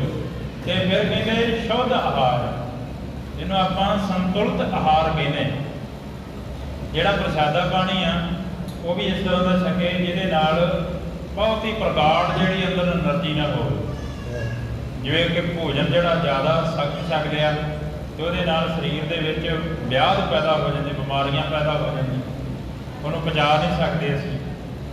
ਜਿਵੇਂ ਕਹਿੰਦੇ ਜਿਹੜੇ ਅਭਿਆਸ ਕਰਦੇ ਬਾਣੀ ਦਾ, ਜ਼ਿਆਦਾ ਚਿਰ ਗੁਰਬਾਣੀ ਪੜ੍ਹਦੇ ਨੇ ਜਿਹੜੇ ਗੁਰਮੁਖ ਪਿਆਰੇ, ਉਹ ਹਲਕਾ ਜਿਹਾ ਭੋਜਨ ਲੈਂਦੇ ਨੇ, ਖੁਸ਼ਕ ਜਿਹਾ ਪ੍ਰਸ਼ਾਦਾ ਤੇ ਮੂੰਗੀ ਮਸਰੀ ਦੀ ਦਾਲ ਜਾਂ ਹੋਰ ਬਹੁਤਾ ਹੈਵੀ ਜਿਹੜਾ ਖਾਣਾ ਉਹ ਨਹੀਂ ਖਾਂਦੇ, ਉਹਦੇ ਨਾਲ ਸਰੀਰ ਦੇ ਵਿੱਚ ਵਿਆਧ ਪੈਦਾ ਹੋ ਜਾਂਦਾ। ਕਹਿੰਦੇ ਇਸ ਤਰ੍ਹਾਂ ਸੁੱਧਾ ਆਹਾਰ ਤੇ ਸੁੱਧਾ ਵਿਹਾਰ ਸਿੱਖ ਨੇ ਰੱਖਣਾ ਸਦਾ ਹੀ ਆਪਣਾ। ਕਰਤ ਰਹਿ ਸਿੱਖ ਘਰ ਧਨ ਰੁਦਾ। ਅਤੇ ਜੇ ਇਹ ਸਿੱਖ ਕਰਦਾ ਰਹੇਗਾ ਨਾ ਇਹ ਸਾਰਾ ਕੁਝ, ਤੇ ਉਹਦਾ ਘਰ ਬਰਕਤਾਂ ਦੇ ਨਾਲ ਭਾਈ ਭਰਿਆ ਰਹੇਗਾ। ਦੋਹਰਾ ਧਿਆਨ ਸਿੰਘ ਗੁਰ ਸ਼ਬਦ ਪਰ, ਦੀਨਾ ਸਭ ਘਰ ਵੇਚ। ਇਹ ਤਾਂ ਹੁਣ ਦੂਸਰਾ ਪ੍ਰਸੰਗ ਸ਼ੁਰੂ ਕਰਦੇ ਨੇ। ਕਵੀਰਾਜ ਭਾਈ ਸੰਤੋਖ ਸਿੰਘ ਜੀ ਲਿਖਦੇ ਨੇ ਕਿ ਇੱਥੇ ਉਪਦੇਸ਼ ਇਹਨਾਂ ਦੇ ਦਿੱਤਾ ਸਤਿਗੁਰਾਂ ਨੇ, ਕਲਗੀਧਰ ਪਾਤਸ਼ਾਹ ਜੀ ਨੇ। ਜੇ ਇਹਨਾਂ ਦੇ ਉੱਤੇ ਅਸੀਂ ਆਪਣਾ ਜੀਵਨ ਟਿਕਾ ਲਈਏ ਨਾ ਤੇ ਸਾਡਾ ਜੀਵਨ ਸੁਹੇਲਾ ਹੋ ਜਾਏਗਾ। ਇਹਨਾਂ ਬਚਨਾਂ ਨੂੰ ਆਪਣੇ ਹਿਰਦੇ ਵਿੱਚ ਧਾਰਨ ਕਰ ਲਈਏ। ਸੋ ਭਾਈ ਧਿਆਨ ਸਿੰਘ ਮਾਜਰੀਆ ਜਿਹਦੇ ਕੋਲ ਜਾ ਕਰਕੇ ਭਾਈ ਹਰਗੋਪਾਲ ਸਿੰਘ ਨੇ ਜਿਹੜਾ ਬਚਨ ਸੀ ਸਤਿਗੁਰਾਂ ਦਾ ਵੇਚ ਦਿੱਤਾ ਸੀ, ਤੇ ਉਹਦੇ ਕੋਲ ਪੈਸੇ ਲੈ ਲਏ, 600 ਮੋਹਰ ਜਿਹੜੀ ਸੀ ਚਾਂਦੀ ਦੀ ਵਾਪਸ ਲੈ ਲਏ।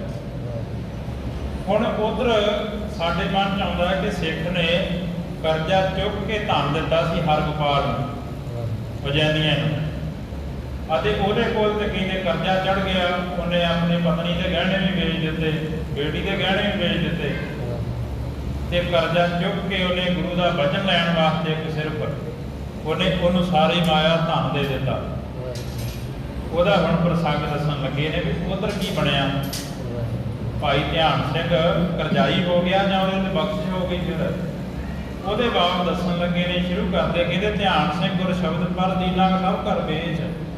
ਇੱਕ ਬਚਨ ਖਰੀਦਣ ਵਾਸਤੇ ਜਿਹੜੇ ਧਿਆਨ ਸਿੰਘ ਮਾਜਰੀਏ ਨੇ ਆਪਣਾ ਘਰ ਤੱਕ ਵੀ ਵੇਚ ਦਿੱਤਾ ਸੀ। ਪਾਸ ਹੀ ਬੈਠਾ ਪੁੱਛਿਆ, ਕਹੋ ਸਿੱਖਾ ਤੂੰ ਜੇਦ। ਉਹ ਕੋਲ ਹੀ ਬੈਠਾ ਹੋਇਆ ਸੀ ਹੁਣ ਕਲਗੀ ਕਲਗੀਧਰ ਪਾਤਸ਼ਾਹ ਜੀ ਦੇ ਤੇ ਕੋਲ ਬੈਠਾ ਦੇਖ ਕਰਕੇ ਸਤਿਗੁਰੂ ਜੀ ਪੁੱਛਦੇ ਨੇ, ਫਿਰ ਸਿੱਖਾ ਆਪਣੇ ਚਿੱਤ ਦੀ, ਆਪਣੇ ਮਨ ਦੀ ਤੂੰ ਗੱਲ ਦੱਸ। ਧਿਆਨ ਸਿੰਘ ਗੁਰ ਸ਼ਬਦ ਸੁਨ, ਬੋਲਾ ਬਚਨ ਰਸਾਲ। ਧਿਆਨ ਸਿੰਘ ਹੁਣ ਗੱਲ ਸੁਣ ਕਰਕੇ ਕਲਗੀਧਰ ਪਾਤਸ਼ਾਹ ਜੀ ਦੀ ਆਪਣੇ ਮੁਖ ਤੋਂ ਗੱਲ ਦੱਸਦਾ ਸਨ, ਸਾਰਾ ਬਚਨ ਸੁਣਾਉਂਦਾ ਹੈ। ਮੇਰੀ ਸਿੱਖੀ ਦ੍ਰਿੜ ਭਈ, ਸਤਿਗੁਰ ਹੋਏ ਕਿਰਪਾਲ। ਸੱਚੇ ਪਾਤਸ਼ਾਹ ਜੀ ਮੈਂ ਤੇ ਨਿਹਾਲ ਹੋ ਗਿਆ, ਮੇਰੇ ਤੇ ਇੰਨੀ ਕਿਰਪਾ ਹੋਈ, ਮੇਰੇ ਅੰਦਰ ਸਿੱਖੀ ਦ੍ਰਿੜ ਹੋ ਗਈ। ਜਿਹੜੀ ਜੜ ਲੱਗੀ ਸਿੱਖੀ ਦੀ ਉਹ ਦਰਖਤ ਬਣ ਗਈ, ਉਹ ਤੇ ਮੈਨੂੰ ਫਲ ਦਿੱਤਾ ਉਸਨੇ। ਮੇਰੀ ਸਿੱਖੀ ਜਿਹੜੀ ਦ੍ਰਿੜ ਹੋ ਗਈ, ਮੇਰੇ ਉੱਪਰ ਆਪ ਜੀ ਕਿਰਪਾਲੂ ਹੋ ਗਏ ਹੋ। ਜਾਂ ਦਿਨ ਸੌਦਾ ਹਮ ਕੀਆ, ਸੁਨੀਏ ਸ੍ਰੀ ਪ੍ਰਭ ਦਿਆਲ। ਜਿਸ ਦਿਨ ਮੈਂ ਸੌਦਾ ਕੀਤਾ ਸੀ ਤੁਹਾਡੇ ਬਚਨਾਂ ਦਾ, ਹਰ ਗੋਪਾਲ ਦੇ ਪਾਸੋਂ ਮੈਂ ਬਚਨ ਮੁੱਲ ਲੈ ਲਿਆ ਸੀ ਤੁਹਾਡਾ, ਉਸੇ ਦਿਨ ਹੀ ਮੇਰੇ ਤੇ ਕਿਰਪਾ ਕਿਵੇਂ ਹੋਈ ਉਹ ਆਪ ਜੀ ਨੂੰ ਦੱਸਦਾ ਹਾਂ। ਹਰ ਗੋਪਾਲ ਬੇਚਿਤ ਭਇਓ, ਮੋਕੋ ਕੀਓ ਨਿਹਾਲ। ਹਰ ਗੋਪਾਲ ਤੁਹਾਡਾ ਦਿੱਤਾ ਹੋਇਆ ਬਚਨ ਮੇਰੇ ਕੋਲ ਵੇਚ ਗਿਆ ਤੇ ਮੈਨੂੰ ਨਿਹਾਲ ਉਸਨੇ ਕਰ ਦਿੱਤਾ। ਚੌਪਈ ਸ਼ਬਦ ਦਿਵਸ ਪਿਛੇ ਮੈਂ ਗਇਓ, 7 ਦਿਨ ਬਤੀਤ ਹੋ ਜਾਣ ਤੋਂ ਬਾਅਦ ਖੇਤ ਵਿਖੈ ਹਲ ਜੋਰਤ ਭਇਓ। ਮੈਂ ਖੇਤੀ ਕਰਨ ਵਾਸਤੇ ਆਪਣੇ ਖੇਤਾਂ ਦੇ ਵਿੱਚ ਹਲ ਜੋੜਿਆ। ਕਾਢਿਓ ਬਾਹਤ ਜਬ ਸਿਆਰ, ਜਦੋਂ ਸਿਆੜ ਵਾਹੁੰਦਿਆਂ ਮੈਂ ਇੱਕ ਥਾਂ ਤੇ ਅਟਕਿਆ। ਧਨ ਬਰਾਬਦ ਮੁਝ ਕਈ ਹਜ਼ਾਰ। ਤੇ ਕੀ ਦੇਖਦਾ, ਹਲ ਦੇ ਨਾਲ ਜਦੋਂ ਸਿਆੜ ਕੱਢਿਆ ਨਾ ਤੇ ਮੇਰੀ ਜ਼ਮੀਨ ਦੇ ਵਿੱਚੋਂ ਇੱਕ ਥਾਂ ਦੇ ਵਿੱਚੋਂ ਇੱਕ ਘੜਾ ਨਿਕਲਿਆ, ਜਿਸ ਦੇ ਵਿੱਚ ਕਈ ਹਜ਼ਾਰ ਜਿਹੜਾ ਧਨ ਨਿਕਲਿਆ। ਤਾਂ ਜਦੋਂ ਮੈਂ ਵਾਹ ਲਿਆ ਸੀ ਨਾ ਆਪਣਾ ਖੇਤ ਸਤਿਗੁਰੂ ਜੀ, ਤੇ ਜਿਹੜਾ ਮੇਰੇ ਤੇ ਕਰਜ਼ਾ ਮੈਂ ਸਮਝਦਾ ਸੀ ਕਿ ਮੈਂ ਘਰ ਵੇਚ ਦਿੱਤਾ, ਘਰ ਵਾਲੀ ਦੇ ਗਹਿਣੇ ਵੇਚ ਦਿੱਤੇ, ਬੇਟੀ ਦੇ ਗਹਿਣੇ ਵੇਚ ਦਿੱਤੇ, ਕਹਿੰਦੇ ਪਰ ਉਹ ਸਾਰਾ ਕਾਰਜ ਹੀ ਸੁਹਲਾ ਹੋ ਗਿਆ, ਮੈਂ ਨਿਹਾਲ ਹੋ ਗਿਆ। ਮੈਨੂੰ ਧਨ ਦਾ ਬਹੁਤਾ ਜਿਹੜਾ ਖਜ਼ਾਨਾ ਪ੍ਰਾਪਤ ਹੋਇਆ, ਜਿਹਦੇ ਵਿੱਚ ਕਈ ਹਜ਼ਾਰ ਧਨ ਪਿਆ ਹੋਇਆ ਸੀ। ਹਿਰਦੇ ਹਰਖਿਓ ਲੀਨ ਖਜ਼ਾਨਾ, ਬੜਾ ਕੁਛ ਹੋਇਆ ਮੈਂ ਮਨ ਦੇ ਵਿੱਚ, ਤੇ ਮੈਂ ਖਜ਼ਾਨਾ ਹੱਥਾਂ ਦੇ ਵਿੱਚ ਚੁੱਕ ਲਿਆ। ਗੁਰ ਮਹਿਮਾ ਪਰ ਮਨ ਠਹਿਰਾਨਾ, ਤੇ ਸਤਿਗੁਰੂ ਜੀਓ ਤੁਹਾਡੀ ਮਹਿਮਾ ਦੇ ਵਿੱਚ ਫਿਰ ਮੇਰਾ ਹਿਰਦਾ ਜਿਹੜਾ ਸੀ ਉਹ ਟਿਕ ਗਿਆ, ਤੁਹਾਡੇ ਚਰਨਾਂ ਦੇ ਵਿੱਚ ਮੇਰਾ ਧਿਆਨ ਟਿਕ ਗਿਆ। ਇਹ ਸੱਚੇ ਪਾਤਸ਼ਾਹ ਕਲਗੀਧਰ ਪਾਤਸ਼ਾਹ ਧੰਨ ਸ੍ਰੀ ਗੁਰੂ ਗੋਬਿੰਦ ਸਿੰਘ ਮਹਾਰਾਜ ਆਪ ਜੀ ਇੰਨੇ ਦਿਆਲੂ ਹੋ, ਅਜੇ ਤੇ 7 ਦਿਨ ਹੀ ਬਤੀਤ ਹੋਏ ਨੇ, ਤੁਸੀਂ ਕਿਰਪਾ ਵੀ ਕਰ ਦਿੱਤੀ। ਸਿੱਖ ਦੀ ਇੰਨੀ ਫਿਕਰ ਹੈ, ਆਪਣੇ ਪੁੱਤਰ ਦੇ ਨਾਲੋਂ ਵੀ ਤੁਸੀਂ ਜ਼ਿਆਦਾ ਸਿੱਖ ਦੀ ਪ੍ਰਤਪਾਲਨਾ ਕਰਦੇ। ਇੰਨੀ ਕਿਰਪਾ ਕੀਤੀ ਕਿ 7 ਦਿਨਾਂ ਦੇ ਵਿੱਚ ਹੀ ਬੇਅੰਤ ਧਨ ਜਿਹੜਾ ਸੀ ਉਹ ਝੋਲੀ ਦੇ ਵਿੱਚ ਪਾ ਦਿੱਤਾ। ਘਰ ਮੈਂ ਆਏ ਕਰਾ ਗੁਰ ਦੀਨਾ, ਘਰ ਆ ਕੇ ਨਾ ਫਿਰ ਮੈਂ ਸਭ ਤੋਂ ਪਹਿਲਾਂ ਕੜਾਹ ਪ੍ਰਸ਼ਾਦ ਕੀਤਾ। ਭੋਜਨ ਸਿੱਖ ਅਤਿਥਨ ਕੀਨਾ, ਸਤਿਗੁਰੂ ਸੱਚੇ ਪਾਤਸ਼ਾਹ ਜੀ ਮੈਂ ਸਿੱਖਾਂ ਨੂੰ ਸੱਦਿਆ ਤੇ ਆਪਣੇ ਘਰ ਦੇ ਵਿੱਚ ਬੁਲਾਇਆ, ਜਿੰਨੇ ਵੀ ਸਿੱਖ ਆਏ ਮੈਂ ਸਾਰਿਆਂ ਨੂੰ ਭੋਜਨ ਛਕਾਇਆ, ਪ੍ਰਸ਼ਾਦਾ ਪਾਣੀ ਛਕਾਇਆ, ਖੁਸ਼ੀ ਕੀਤੀ, ਆਪ ਜੀ ਦੇ ਚਰਨਾਂ ਦੇ ਵਿੱਚ ਅਰਦਾਸਾਂ ਬੇਨਤੀਆਂ ਕੀਤੀਆਂ। ਗੁਰ ਦਸੌਂਦ ਗੁਰ ਕੇ ਘਰ ਆਨਾ, ਤੇ ਸਤਿਗੁਰੂ ਸੱਚੇ ਪਾਤਸ਼ਾਹ ਜੀਓ ਮੈਂ ਆਪ ਜੀ ਦੇ ਘਰ ਦੇ ਵਿੱਚ ਜੋ ਰਸਮਾਂ ਬਸਤਾਂ ਦਿੱਤੀਆਂ ਹਨ, ਗੁਰ ਸਨਮੁਖ ਧਨ ਕੀਨ ਬਿਡਾਨਾ। ਸਤਿਗੁਰੂ ਜੀਓ ਤੁਸੀਂ ਤੇ ਮੇਰੇ ਸਾਹਮਣੇ ਹੀ ਮੇਰੀ ਝੋਲੀ ਧਨ ਦੇ ਨਾਲ ਭਰ ਦਿੱਤੀ ਹੈ। ਤੁਮਰੀ ਵਸਤ ਕਹੋ ਸੋ ਕਰੋ, ਇਹ ਜਿਹੜੀਆਂ ਤੁਹਾਡੀਆਂ ਵਸਤੂਆਂ ਨੇ ਇਹ ਸਾਰਾ ਕੁਝ ਦਿੱਤਾ ਹੋਇਆ ਤੁਹਾਡਾ ਹੀ, ਮੈਂ ਕੀ ਇਹਦੇ ਵਿੱਚ ਕਰ ਸਕਦਾ ਹਾਂ। ਖਰਚੋਂ ਕਹਿ ਕਿਹਠਾਂ ਧਨ ਧਰੋ, ਕਿੱਥੇ ਮੈਂ ਇਹਨਾਂ ਮਾਇਆ ਨੂੰ ਹੁਣ ਮੈਂ ਕਿੱਥੇ ਖਰਚਾਂ, ਕਿੱਥੇ ਰੱਖਾਂ, ਕਿਉਂਕਿ ਤੁਹਾਡੀ ਇਮਾਨਤ ਹੈ। ਸੌਦਾ ਸਤਿਗੁਰ ਤੇ ਇਹ ਆਇਓ, ਕਿਉਂਕਿ ਇਹ ਸਾਰਾ ਕੁਝ ਤੁਹਾਡੇ ਕੋਲੋਂ ਆਇਆ, ਇਹ ਸਾਰਾ ਖਜ਼ਾਨਾ ਤੁਹਾਡਾ ਹੈ ਪਾਤਸ਼ਾਹ ਜੀ। ਗੁਰ ਦਸੌਂਦ ਮੈਂ ਆਨ ਚੜਾਇਓ, ਇਸ ਕਰਕੇ ਇਹ ਦਸਵੰਧ ਹੈ ਜਿਹੜਾ ਮੈਂ ਤੁਹਾਡੇ ਚਰਨਾਂ ਤੇ ਲਿਆ ਕੇ ਚੜਾ ਦਿੱਤਾ ਹੈ। ਮਸਤਕ ਟੇਕ ਗਇਓ ਮੈਂ ਤਬੈ, ਸਤਿਗੁਰੂ ਜੀਓ ਉਸ ਸਮੇਂ ਫਿਰ ਜਦੋਂ ਮੈਂ ਗੁਰਸਿੱਖਾਂ ਨੂੰ ਪ੍ਰਸ਼ਾਦਾ ਪਾਣੀ ਛਕਾਇਆ ਤੇ ਤੁਹਾਡੇ ਚਰਨਾਂ ਦੇ ਵਿੱਚ ਮੱਥਾ ਟੇਕਿਆ ਉਚਿਤ ਕਰਮ ਮੈਂ ਧਨ ਦੀਏ ਸਭੈ। ਤੇ ਬਾਕੀ ਜਿਹੜਾ ਧਨ ਸੀ ਨਾ ਉਹ ਮੈਂ ਉਚਿਤ ਕੰਮਾਂ ਦੇ ਵਿੱਚ ਲਾਇਆ।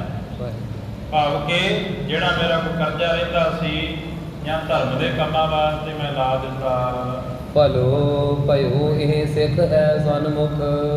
ਦੇਖੋ ਕਹਿੰਦੇ ਭਲਾ ਹੈ ਸਿੱਖ ਜਿਹਨੇ ਮੈਨੂੰ ਇਹ ਸਾਰੀ ਬਖਸ਼ਿਸ਼ ਕਰਵਾਈ। ਹਰਗੋਪਾਲ ਦੇ ਬਾਰੇ ਕਹਿੰਦੇ ਭਾਈ ਧਿਆਨ ਸਿੰਘ ਕਹਿੰਦਾ ਕਿ ਹਰਗੋਪਾਲ ਜਿਹੜਾ ਨਾ ਇਹ ਤਾਂ ਬੜਾ ਭਲਾ ਸਿੱਖ ਆ, ਇਹਦੇ ਕਰਕੇ ਮੇਰੇ ਤੇ ਇੰਨੀ ਕਿਰਪਾ ਹੋਈ। ਕਈ ਵਾਰੀ ਕਹਿੰਦੇ ਨੇ ਜਦੋਂ ਮਨੁੱਖ ਬਾਹਰ ਤੁਰਿਆ ਫਿਰਦਾ ਹੈ, ਸੰਸਾਰ ਦੇ ਵਿੱਚ ਵਿਚਰਦਾ ਹੈ, ਜਦੋਂ ਉਹ ਸਿੱਖ ਦੇ ਉੱਤੇ ਕੋਈ ਮੁਸੀਬਤ ਬਣਦੀ ਹੈ, ਕੋਈ ਉਹਨੂੰ ਸਮੱਸਿਆ ਬਣ ਆਉਂਦੀ, ਸੱਚੇ ਪਾਤਸ਼ਾਹ ਜੀ ਉਹਨੂੰ ਆਪਣੇ ਚਰਨਾਂ 'ਚ ਸੱਦ ਲੈਂਦੇ, ਉਹਨੂੰ ਆਪਣੇ ਕੋਲ ਬੁਲਾ ਲੈਂਦੇ ਨੇ, ਕਹਿੰਦੇ ਉਹਦੀ ਰੱਖਿਆ ਕਰਦੇ ਨੇ, ਹਰ ਇੱਕ ਬਲਾ ਤੋਂ ਹਰ ਇੱਕ ਸਮੱਸਿਆ ਤੋਂ ਹੱਥ ਦੇ ਕੇ ਰੱਖਦੇ ਪਾਤਸ਼ਾਹ।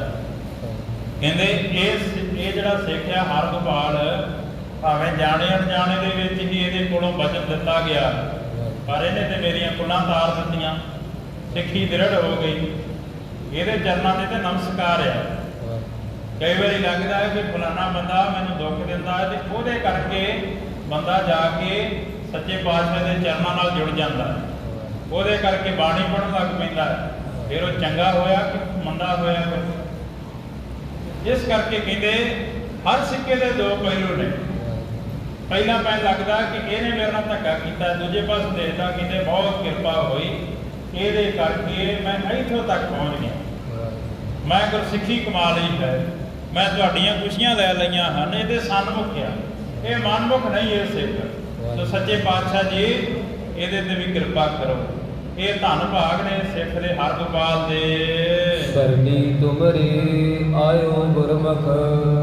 ਆਪ ਜੀ ਦੀ ਸ਼ਰਨ ਦੇ ਵਿੱਚ ਆਇਆ ਹੈ। ਸੁਨ ਸਤਿਗੁਰ ਸ੍ਰੀ ਮੁਖ ਤੇ ਕਹਿਓ। ਸੁਣ ਕੇ ਸੱਚੇ ਪਾਤਸ਼ਾਹ ਕਲਗੀਧਰ ਬੜੇ ਖੁਸ਼ ਹੋਏ, ਮੁਸਕਰਾ ਪਏ। ਫਿਰ ਧਿਆਨ ਸਿੰਘ ਸਿੱਖ ਸਿਦਕੀ ਲਹਿਓ। ਅਤੇ ਕਹਿਣ ਲੱਗੇ ਧਿਆਨ ਸਿੰਘ ਤੈਨੂੰ ਅਸੀਂ ਸਿਦਕੀ ਸਿੱਖ ਜਾਣ ਲਿਆ ਹੈ। ਦੋਹਰਾ ਚੂਕ ਮੂਕ ਸਿੱਖ ਰੂਕ ਦੁਖ ਵਿਸ਼ਨ ਥਾਨ ਤੋਹਿ ਲੀਨ। ਸਾਰਾ ਕੁਝ ਤੇਰਾ ਚੁੱਕ ਗਿਆ, ਮੁੱਕ ਗਿਆ, ਸਾਰਾ ਲੇਖਾ ਹੀ ਖਤਮ ਹੋ ਗਿਆ। ਕੀ ਪਤਾ ਕਿੰਨੇ ਜਨਮਾਂ ਦਾ ਲੇਖਾ ਲੈ ਕੇ ਬੈਠੇ, ਕਿੰਨੇ ਜਨਮਾਂ ਤੋਂ ਇਹ ਸਰੀਰ ਦੇ ਵਿੱਚ ਆ ਰਹੇ ਆ। ਕੋਈ ਫਿਰ ਵੀ ਸਾਡੇ ਚੰਗੇ ਕਰਮ ਹੋਣਗੇ ਜਿਸ ਕਰਕੇ ਮਨੁੱਖਾ ਜਨਮ ਸਾਨੂੰ ਮਿਲਿਆ। ਦਲੱਭ ਦੇ ਪਾਈ ਵਡਭਾਗੀ। ਸਤਿਗੁਰੂ ਜੀ ਬਖਸ਼ਿਸ਼ ਕਰਦੇ, ਐਵੇਂ ਨਾ ਜਾਣੀ ਇਹਨੂੰ, ਐਵੇਂ ਨਾ ਤੂੰ ਇਹਨੂੰ ਵਿਕਾਰਾਂ ਦੇ ਵਿੱਚ ਵਿਸ਼ਿਆਂ ਦੇ ਵਿੱਚ ਪਾਈ ਰੱਖੀ। ਇਹ ਜਿਹੜੀ ਦੇਹ ਤੈਨੂੰ ਮਿਲੀ ਹੈ ਨਾ, ਦੁਲੱਭ ਦੇ ਪਾਈ ਵਡਭਾਗੀ, ਨਾਮ ਨਾ ਜਪੈ ਤੇ ਆਤਮ ਘਾਤੀ। ਜੇ ਤੂੰ ਨਾਮ ਨਹੀਂ ਫਿਰ ਵੀ ਜਪਦਾ ਪਿਆ ਨਾ, ਵੱਡਿਆਂ ਭਾਗਾਂ ਕਰਕੇ ਦੇਹ ਪ੍ਰਾਪਤ ਹੋਈ ਹੈ, ਤੇ ਜੇ ਨਾਮ ਨਹੀਂ ਜਪਦਾ ਪਿਆ ਤੇ ਤੂੰ ਆਤਮ ਘਾਤ ਕਰਦਾ ਪਿਆ, ਆਪਣੇ ਆਪ ਨੂੰ ਮਾਰਦਾ ਪਿਆ। ਇਹ ਬਹੁਤ ਵੱਡਾ ਨੁਕਸਾਨ ਕਰਦਾ ਪਿਆ ਆਪਣੀ ਦੇਹ ਦਾ। ਇਹ ਪਵਿੱਤਰ ਹੈ। ਸਤਿਗੁਰਾਂ ਨੇ ਇਸ ਦੇਹੀ ਨੂੰ ਹਰੀ ਮੰਦਰ ਦੇ ਨਾਲ ਤੁਲਨਾ ਦਿੱਤੀ ਗੁਰਬਾਣੀ ਦੇ ਵਿੱਚ। ਇੱਕ ਗੁਰਦੁਆਰਾ ਹੈ, ਕਹਿੰਦੇ ਇਹਦੇ ਵਿੱਚ ਬੈਠਾ ਹੋਇਆ ਜਿਹੜਾ ਤੂੰ ਜੀਵ ਹੈ, ਤੂੰ ਧਰਮ ਦੇ ਕਾਰਜ ਕਰ, ਤੂੰ ਬਾਣੀ ਪੜ੍ਹ, ਤੂੰ ਸਿਮਰਨ ਕਰ, ਚੰਗੇ ਕਰਮ ਕਮਾ, ਜਿਸ ਕਰਕੇ ਦੇਹੀ ਵੀ ਪਵਿੱਤਰ ਹੋ ਜਾਏਗੀ। ਜੇ ਕਹਿੰਦੇ ਨਾਮ ਜਪਣ ਵਾਲਾ, ਜਿਹਨੇ ਨਾਮ ਜਪਿਆ, ਜਿਹਨੇ ਬੰਦਗੀ ਕੀਤੀ, ਸਾਧਨਾ ਕੀਤੀ, ਉਹ ਇਸ ਦੇਹੀ ਦੀ ਤੇ ਕਿਹੜੀ ਗੱਲ ਹੈ। ਕਹਿੰਦੇ ਜਿੱਥੇ ਉਹ ਰਹਿੰਦਾ ਹੋਵੇ ਸਾਰਾ ਨਗਰ ਹੀ ਪਵਿੱਤਰ ਹੋ ਜਾਂਦਾ। ਦੇਹੀ ਕਿਸ ਕੀ ਬਾਪਰੀ ਪਵਿੱਤਰ ਹੋਏ ਕੋ ਗ੍ਰਾਮ। ਤੋ ਕਹਿਣ ਲੱਗੇ ਚੂਕ ਮੂਕ ਸਿੱਖ ਤੇਰੇ ਸਾਰੇ ਜਿਹੜੇ ਲੇਖੇ ਨੇ ਮੁੱਕ ਗਏ। ਰੋਗ ਦੁੱਖਾਂ ਦਾ ਵੀ ਨਾਸ਼ ਹੋ ਗਿਆ। ਵਿਸ਼ਨ ਥਾਨ ਤੋਂ ਲੀਨ, ਸੱਚਖੰਡ ਦੀ ਪ੍ਰਾਪਤੀ, ਬੈਕੁੰਠ ਦੀ ਪ੍ਰਾਪਤੀ ਤੈਨੂੰ ਹੋ ਗਈ ਹੈ। ਗਿਰਾ ਪਰਾਸਨ ਮੁਖ ਕਰਾ, ਨਾ ਟੂਟਾ ਨਾ ਹੀਨ। ਕਿਉਂਕਿ ਜਿਹੜਾ ਸਤਿਗੁਰੂ ਪਾਤਸ਼ਾਹ ਦੇ ਚਰਨਾਂ 'ਚ ਢਹਿ ਪੈਂਦਾ ਨਾ, ਕਹਿੰਦੇ ਫਿਰ ਟੁੱਟਾ ਨਹੀਂ ਰਹਿ ਜਾਂਦਾ। ਸੰਸਾਰ ਵਾਸਤੇ ਹੋ ਸਕਦਾ ਇਹ ਗਰੀਬੜਾ ਜਿਹਾ ਆ, ਫਲਾਨਾ ਆ, ਕਹਿੰਦੇ ਨਹੀਂ, ਉਹ ਸਿੱਖ ਜਿਹੜਾ ਡਿੱਗ ਪਿਆ, ਢਹਿ ਪਿਆ, ਹੁਣ ਟੁੱਟਾ ਤੇ ਹੀਣਾ ਨਹੀਂ ਰਹਿ ਗਿਆ। ਜੇ ਅਸੀਂ ਮੰਨੀਏ ਕਹਿੰਦੇ ਸਰੀਰਕ ਪੱਖ ਤੋਂ ਅਸੀਂ ਅੰਦਾਜ਼ੇ ਲਾਉਣੇ ਆ, ਇਹਦਾ ਸਰੀਰ ਬਹੁਤ ਸੋਹਣਾ ਹੈ, ਉੱਚਾ ਲੰਮਾ ਸੁਨੱਖਾ ਹੈ।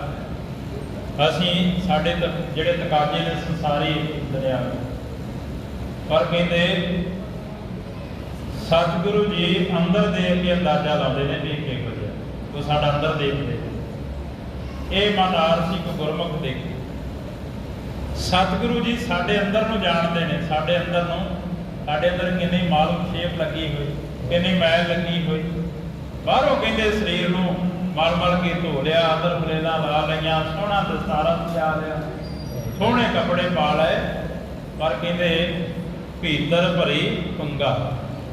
ਕੀ ਪਤਾ ਹੈ, ਹੋ ਸਕਦਾ ਹੈ ਜਿਹੜਾ ਸਰੀਰ ਕਰਕੇ ਥੋੜਾ ਜਿਹਾ ਮਾੜਾ ਹੋਵੇ, ਸਰੀਰ ਕਰਕੇ ਉਹਦਾ ਅੰਗ ਵੀ ਪੂਰੇ ਨਾ ਹੋਣ, ਪਰ ਕੀ ਪਤਾ ਉਹਦੇ ਤੇ ਕਿੰਨੀ ਬਖਸ਼ਿਸ਼ ਹੈ। ਅਸ਼ਟਾਵਕਰ ਜਿਵੇਂ ਆਪਣੇ ਸਮੇਂ ਦਾ ਸਭ ਤੋਂ ਕਰੂਪ ਬੰਦਾ ਸੀ ਉਸ ਸਮੇਂ ਦਾ, ਪਰ ਗਿਆਨ ਕਰਕੇ ਉਹ ਅੰਦਰੋਂ ਸਭ ਤੋਂ ਸੰਸਾਰ ਦਾ ਸੋਹਣਾ ਬੰਦਾ ਸੀ ਅੰਦਰੋਂ। ਇਸ ਕਰਕੇ ਗੁਰਮੁਖ ਪਿਆਰੇ ਉਹ ਕਹਿੰਦੇ ਜਿਹੜਾ ਢਹਿ ਪੈਂਦਾ ਨਾ ਸਤਿਗੁਰੂ ਜੀ ਦੇ ਦੁਆਰੇ ਤੇ ਆ ਕਰਕੇ ਉਹਦਾ ਸਾਰਾ ਕੁਝ ਸਤਿਗੁਰੂ ਜੀ ਕੱਟ ਦਿੰਦੇ, ਉਹਦੇ ਭਰਮ ਵੀ ਕੱਟੇ ਜਾਂਦੇ ਨੇ, ਉਹਦੇ ਜਨਮਾਂ ਜਨਮਾਂਤਰਾਂ ਦੇ ਦੁੱਖ ਵੀ ਕੱਟੇ ਜਾਂਦੇ ਨੇ। ਉਹਨੂੰ ਸਤਿਗੁਰੂ ਜੀ ਸਖਤ ਕਰ ਲੈਂਦੇ, ਸਵੀਕਾਰ ਕਰ ਲੈਂਦੇ। ਜਦੋਂ ਜਿਹਦੀ ਬਾਂਹ ਫੜ ਲੈਂਦੇ ਨਾ, ਫਿਰ ਕਹਿੰਦੇ ਉਹ ਸੋਹਣਾ ਬਣ ਜਾਂਦਾ ਹੈ, ਉਹ ਸੁਨੱਖਾ ਹੋ ਜਾਂਦਾ ਹੈ, ਉਹਦੇ ਉੱਤੇ ਕਿਰਪਾ ਹੋ ਜਾਂਦੀ ਹੈ। ਸਹਿਜ ਧਾਰਿਆ ਆਦ ਸਿੱਖ, ਗੁਰ ਨਾਨਕ ਕੀ ਛਾਪ। ਸਹਿਜ ਧਾਰੀ ਸਿੱਖ ਸਨ ਜਿਹੜੇ ਪਹਿਲਾਂ, ਜਿਨ੍ਹਾਂ ਨੇ ਚਰਨ ਪੌੜ ਲਈ ਜਾਣੇ, ਤੇ ਉਹ ਸਿੱਖ ਹੋ ਜਾਂਦੇ ਸਨ ਸਤਿਗੁਰੂ ਸੱਚੇ ਪਾਤਸ਼ਾਹ ਦੇ ਚਰਨਾਂ ਦਾ ਅੰਮ੍ਰਿਤ ਛਕ ਕਰਕੇ ਉਹ ਸਿੱਖੀ ਲਈ ਜਾਂਦੀ ਸੀ। ਬਾਅਦ ਦੇ ਵਿੱਚ ਦਸਮ ਪਾਤਸ਼ਾਹ ਜੀ ਨੇ ਖੰਡੇ ਦੀ ਪੌਬਤ ਤਿਆਰ ਕੀਤੀ, ਪੰਜਾਂ ਦੇ ਸਿਰ ਜੁਦਾ ਕਰਕੇ ਆਪਣੇ ਆਤਮਿਕ ਰੂਹਾਨੀਅਤ ਬਲ ਦੇ ਨਾਲ ਸੁਰਜੀਤ ਕਰਕੇ ਪਾਤਸ਼ਾਹ ਜੀ ਨੇ ਉਹਨਾਂ ਪੰਜਾਂ ਦੇ ਪਾਸੋਂ ਅੰਮ੍ਰਿਤ ਜਿਹੜਾ ਤਿਆਰ ਕਰਵਾਇਆ, ਆਪ ਵੀ ਛਕਿਆ, ਉਹਨਾਂ ਨੂੰ ਪੰਜ ਪਿਆਰਿਆਂ ਦਾ ਨਾਮ ਦਿੱਤਾ, ਖਾਲਸਾ ਸਾਜਿਆ। ਫਿਰ ਉੱਥੇ ਜਿਹੜੀ ਬਖਸ਼ਿਸ਼ ਹੋਈ, ਕਹਿੰਦੇ ਸਹਿਜ ਧਾਰਿਆ ਆਦ ਸਿੱਖ ਗੁਰੂ ਨਾਨਕ ਕੀ ਛਾਪ। ਸੱਚੇ ਪਾਤਸ਼ਾਹ ਦੀ ਛਾਪ ਭਾਵ ਕਿ ਉਹਨਾਂ ਨੂੰ ਅਸੀਂ ਸਿੱਖ ਕਹਿੰਦੇ ਹਾਂ।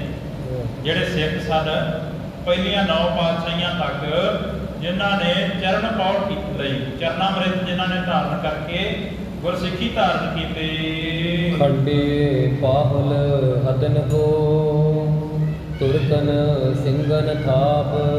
9 ਸਰੂਪਾਂ ਤੱਕ ਕਲਗੀਧਰ ਪਾਤਸ਼ਾਹ ਕਹਿੰਦੇ ਅਸੀਂ ਸਿੱਖੀ ਦੀ ਛਾਪ ਦਿੱਤੀ, ਮੋਹਰ ਲਾਈ ਸਿੱਖ ਹੋਣ ਦੀ। 10ਵੇਂ ਜਾਮੇ ਦੇ ਵਿੱਚ ਆ ਕੇ ਸਿੱਖ ਤੋਂ ਹੁਣ ਸਿੰਘ ਬਣਾ ਦਿੱਤਾ, ਜਿਹੜਾ ਕਿ ਤੁਰਕਾਂ ਦੇ ਸਿਰ ਭੰਨੇਗਾ।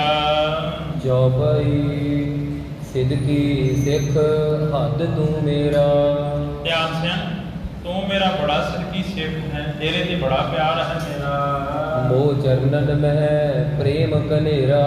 ਕਿਉਂਕਿ ਮੇਰੇ ਚਰਨਾਂ ਦੇ ਨਾਲ ਤੇਰਾ ਬਹੁਤ ਜ਼ਿਆਦਾ ਪ੍ਰੇਮ ਹੈ। ਮੁਸਕਾਵਤ ਮੁਖ ਬਹੁਰ ਉਚਾਰਾ। ਮੁਸਕਰਾਉਂਦਿਆਂ ਹੋਇਆਂ ਫਿਰ ਉਚਾਰਨ ਕਰਦੇ ਹਨ। ਧਿਆਨ ਸਿੰਘ ਤੂੰ ਸਿੱਖ ਹਮਾਰਾ। ਧਿਆਨ ਸਿੰਘ ਤੂੰ ਬੜਾ ਪਿਆਰਾ ਸਿੱਖ ਹੈ, ਬੜਾ ਪਿਆਰ ਕੀਤਾ, ਬੜਾ ਜ਼ਿਆਦਾ ਚਾਉ ਕੀਤਾ ਕਲਗੀਧਰ ਪਾਤਸ਼ਾਹ ਜੀ ਨੇ। ਇਹ ਸਾਰੇ ਤੁਰੇ ਫਿਰਦੇ ਹਨ ਵੀ ਮੈਨੂੰ ਪਿਆਰ ਕਰਨ ਸਤਿਗੁਰੂ ਜੀ, ਮੈਂ ਖੁਸ਼ੀਆਂ ਲੈ ਲਵਾਂ। ਹਜ਼ਾਰਾਂ ਦੀ ਗਿਣਤੀ ਵਿੱਚ ਮੱਥੇ ਟੇਕੇ ਜਾਂਦੇ ਨੇ ਰੋਜ਼ਾਨਾ। ਸ੍ਰੀ ਗੁਰੂ ਗ੍ਰੰਥ ਸਾਹਿਬ ਮਹਾਰਾਜ ਸੱਚੇ ਪਾਤਸ਼ਾਹ ਉਹ ਬੜੇ ਵੱਡਿਆਂ ਭਾਗਾਂ ਵਾਲਾ ਹੋਏਗਾ ਜਦੋਂ ਉਹ ਦਰਵਾਜ਼ੇ 'ਚ ਰੀਝ ਦੇ ਵਿੱਚ ਐਂਟਰ ਕਰਦਾ ਹੋਏਗਾ ਤੇ ਸੱਚੇ ਪਾਤਸ਼ਾਹ ਜੀ ਖੁਸ਼ ਹੋ ਜਾਂਦੇ ਹੋਣਗੇ ਕਿ ਮੇਰਾ ਸਿੱਖ ਆ ਗਿਆ। ਜਿਹੜਾ ਅੰਦਰ ਤੇ ਬਾਹਰ ਇੱਕ ਹੋਏਗਾ, ਬੜਾ ਔਖਾ ਹੈ ਅੰਦਰੋਂ ਬਾਹਰੋਂ ਇੱਕ ਹੋਣਾ, ਕਥਨੀ ਤੇ ਕਰਨੀ ਦਾ ਪੂਰਾ ਹੋਣਾ। ਕਹਿੰਦੇ ਉਹਦੇ ਨਾਲ ਜਿਹਦੇ ਨਾਲ ਪ੍ਰੇਮ ਹੋਏਗਾ ਨਾ ਪਾਤਸ਼ਾਹ ਜੀ ਦਾ, ਸ੍ਰੀ ਗੁਰੂ ਗ੍ਰੰਥ ਸਾਹਿਬ ਮਹਾਰਾਜ ਜੀ ਜਿਹਨੂੰ ਵੇਖ ਕੇ ਖੁਸ਼ ਹੁੰਦੇ ਹੋ। ਅਸੀਂ ਖੁਸ਼ ਹੁੰਨੇ ਸੱਚੇ ਪਾਤਸ਼ਾਹ ਦੇ ਦਰਸ਼ਨ ਕਰਕੇ। ਜਗਿਆਸੂ ਜਨ ਆਉਂਦੇ ਨੇ ਬੜੇ, ਇਹ ਨਹੀਂ ਕਿ ਇਹਨਾਂ ਦੇ ਭਾਗ ਨਹੀਂ, ਪਰ ਉਹਦੀ ਕਿੰਨੀ ਕਮਾਈ ਹੋਏਗੀ ਜਿਹਦੇ ਵੱਲ ਵੇਖ ਕੇ ਸਤਿਗੁਰੂ ਜੀ ਪ੍ਰੇਮ ਕਰਦੇ ਹੋਣਗੇ, ਚਾਉ ਕਰਦੇ ਹੋਣਗੇ, ਜਿਹਨੂੰ ਪ੍ਰਤੱਖ ਦੀਦਾਰ ਬਖਸ਼ਿਸ਼ ਕਰਦੇ ਹੋਣਗੇ, ਜਿਹਦੇ ਸਾਹਮਣੇ ਹਾਜ਼ਰ ਨਾਜ਼ਰ ਹੁੰਦੇ ਹੋਣਗੇ। ਉਹ ਸਿੱਖ ਦੀ ਕਮਾਈ ਵੇਖ ਕਰ ਆਪਣੇ ਹਿਰਦੇ ਨਾਲ ਲਾ ਲੈਂਦੇ ਹੋ। ਇਸ ਕਰਕੇ ਕਹਿਣ ਲੱਗੇ ਧਿਆਨ ਸਿੰਘ ਤੂੰ ਬੜਾ ਪਿਆਰਾ ਸਿੱਖ ਹੈ, ਤੇਰੀ ਕਮਾਈ ਬਹੁਤ ਜ਼ਿਆਦਾ ਹੈ। ਜੋ ਚਿਤ ਇੱਛਾ ਜਾਚੋ ਪਿਆਰੇ।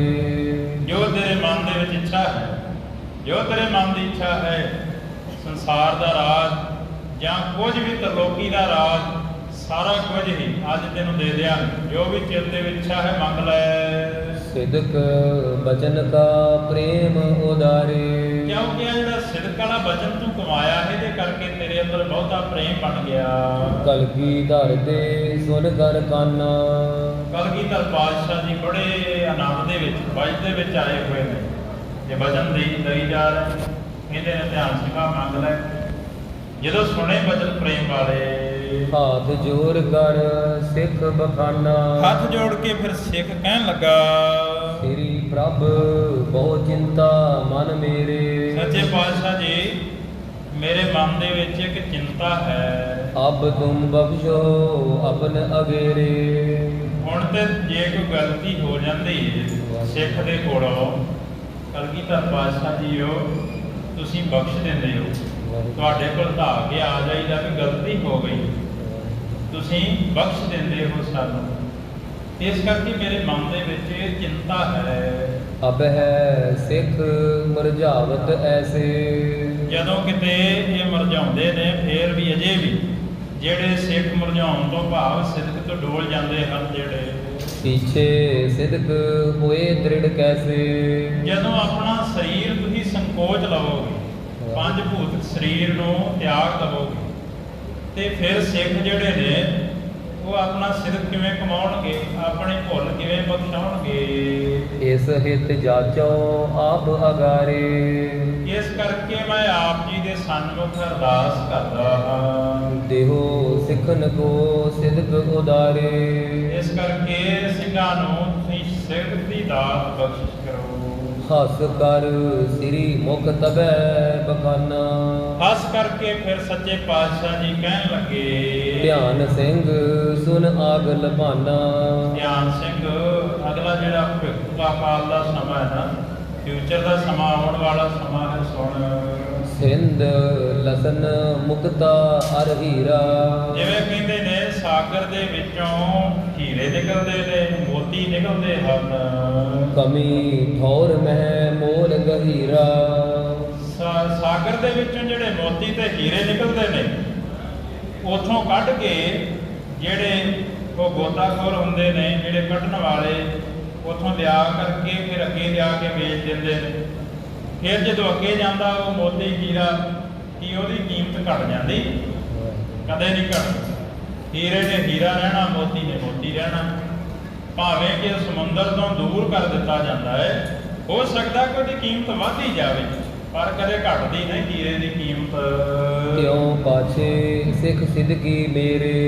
ਇਸੇ ਤਰ੍ਹਾਂ ਹੀ ਜਾਣੋ ਕਿ ਮੇਰੇ ਤੋਂ ਪਿੱਛੋਂ ਜਿਹੜੇ ਸਿੱਖ ਹੋਣਗੇ, ਲੱਖੋਂ ਹੋਵੇ ਵਧੇ ਵਧੇਰੇ। ਤੇ ਇੱਕ ਹੀ ਨਹੀਂ 100,000, ਕਿਤੇ ਲੱਖਾਂ ਕਰੋੜਾਂ ਦੀ ਗਿਣਤੀ ਵਿੱਚ ਸਿੱਖੀ ਜਿਹੜੀ ਵਧੇਗੀ, ਕਿ ਉਹਨਾਂ ਵਿੱਚ ਸਿਦਕ ਵੀ ਹੋਏਗਾ।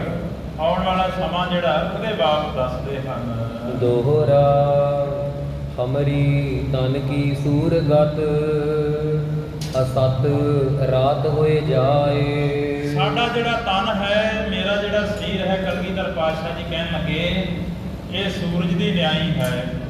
ਜਿਵੇਂ ਸੂਰਜ ਦਿਨੇ ਚੜ੍ਹ ਪੈਂਦਾ ਹੈ ਤੇ ਸ਼ਾਮ ਨੂੰ ਅਸਤ ਹੋ ਜਾਂਦਾ ਹੈ। ਭੂਕ ਉਠਤ ਜਗ ਮਹਿ ਲਸਦ ਕਿਉਂ ਸਿੰਘੀ ਮਮ ਆਏ। ਇਸੇ ਤਰ੍ਹਾਂ ਜਿਹੜੇ ਸਿੱਖ ਨੇ ਉਹ ਤਾਰਿਆਂ ਦੀ ਨਿਆਈ ਨੇ, ਹੈ ਤੇ ਹਨ। ਜਦੋਂ ਸੂਰਜ ਜਿਹੜੇ ਉਦੋਂ ਵੀ ਨੇ, ਜਦੋਂ ਕਹਿੰਦੇ ਸੂਰਜ ਛਿਪ ਜਾਂਦਾ ਹੈ, ਉਦੋਂ ਉਹਨਾਂ ਦੀ ਹਸਤੀ ਸਾਨੂੰ ਦਿਖਾਈ ਦਿੰਦੀ ਹੈ। ਰਾਤ ਨੂੰ ਆਕਾਸ਼ ਦੇ ਵਿੱਚ ਜਿਵੇਂ ਤਾਰੇ ਦਿਖਾਈ ਦਿੰਦੇ ਨੇ, ਇਸੇ ਤਰ੍ਹਾਂ ਹੀ ਸਦਾ ਹੀ ਸਾਡੀ ਹਸਤੀ ਵੀ ਰਹੇਗੀ, ਅਤੇ ਜਿਹੜੇ ਸਿੱਖ ਨੇ ਉਹ ਸਦਾ ਹੀ ਸੁਖ ਪਾਉਣਗੇ। ਸਿਦਕ ਦੀਆ ਵਿਭੁਗਤਾ ਦਈ ਵਿਦਿਆ ਦੀਨੀ ਪੂਰ। ਸਤਿਗੁਰੂ ਜੀ ਬਖਸ਼ਿਸ਼ਾਂ ਕਰਦੇ ਸਿੱਖਾਂ ਦੇ ਉੱਪਰ, ਸਿੰਘਾਂ ਦੇ ਉੱਤੇ, ਖਾਲਸੇ ਦੇ ਉੱਤੇ। ਕਹਿੰਦੇ ਸਿਦਕ ਵੀ ਦਿੱਤਾ ਖਾਲਸੇ, ਸਿੱਖਾਂ ਨੂੰ ਸਿਦਕ ਵੀ ਦਿੱਤਾ, ਬੁੱਧੀ ਵੀ ਦਿੱਤੀ, ਅਤੇ ਵਿਦਿਆ ਵੀ ਬਹੁਤੀ ਦੇ ਦਿੱਤੀ। ਰਟਤ ਸਿੰਘ ਮਮ ਤੇਜ ਵਧ ਬੈਠਤ ਮਤ ਹੋ ਮੂਰ। ਇਸੇ ਤਰ੍ਹਾਂ ਹੀ ਸਿਦਕ ਦਿੱਤਾ, ਬੁੱਧੀ ਦਿੱਤੀ, ਵਿਦਿਆ ਦਿੱਤੀ।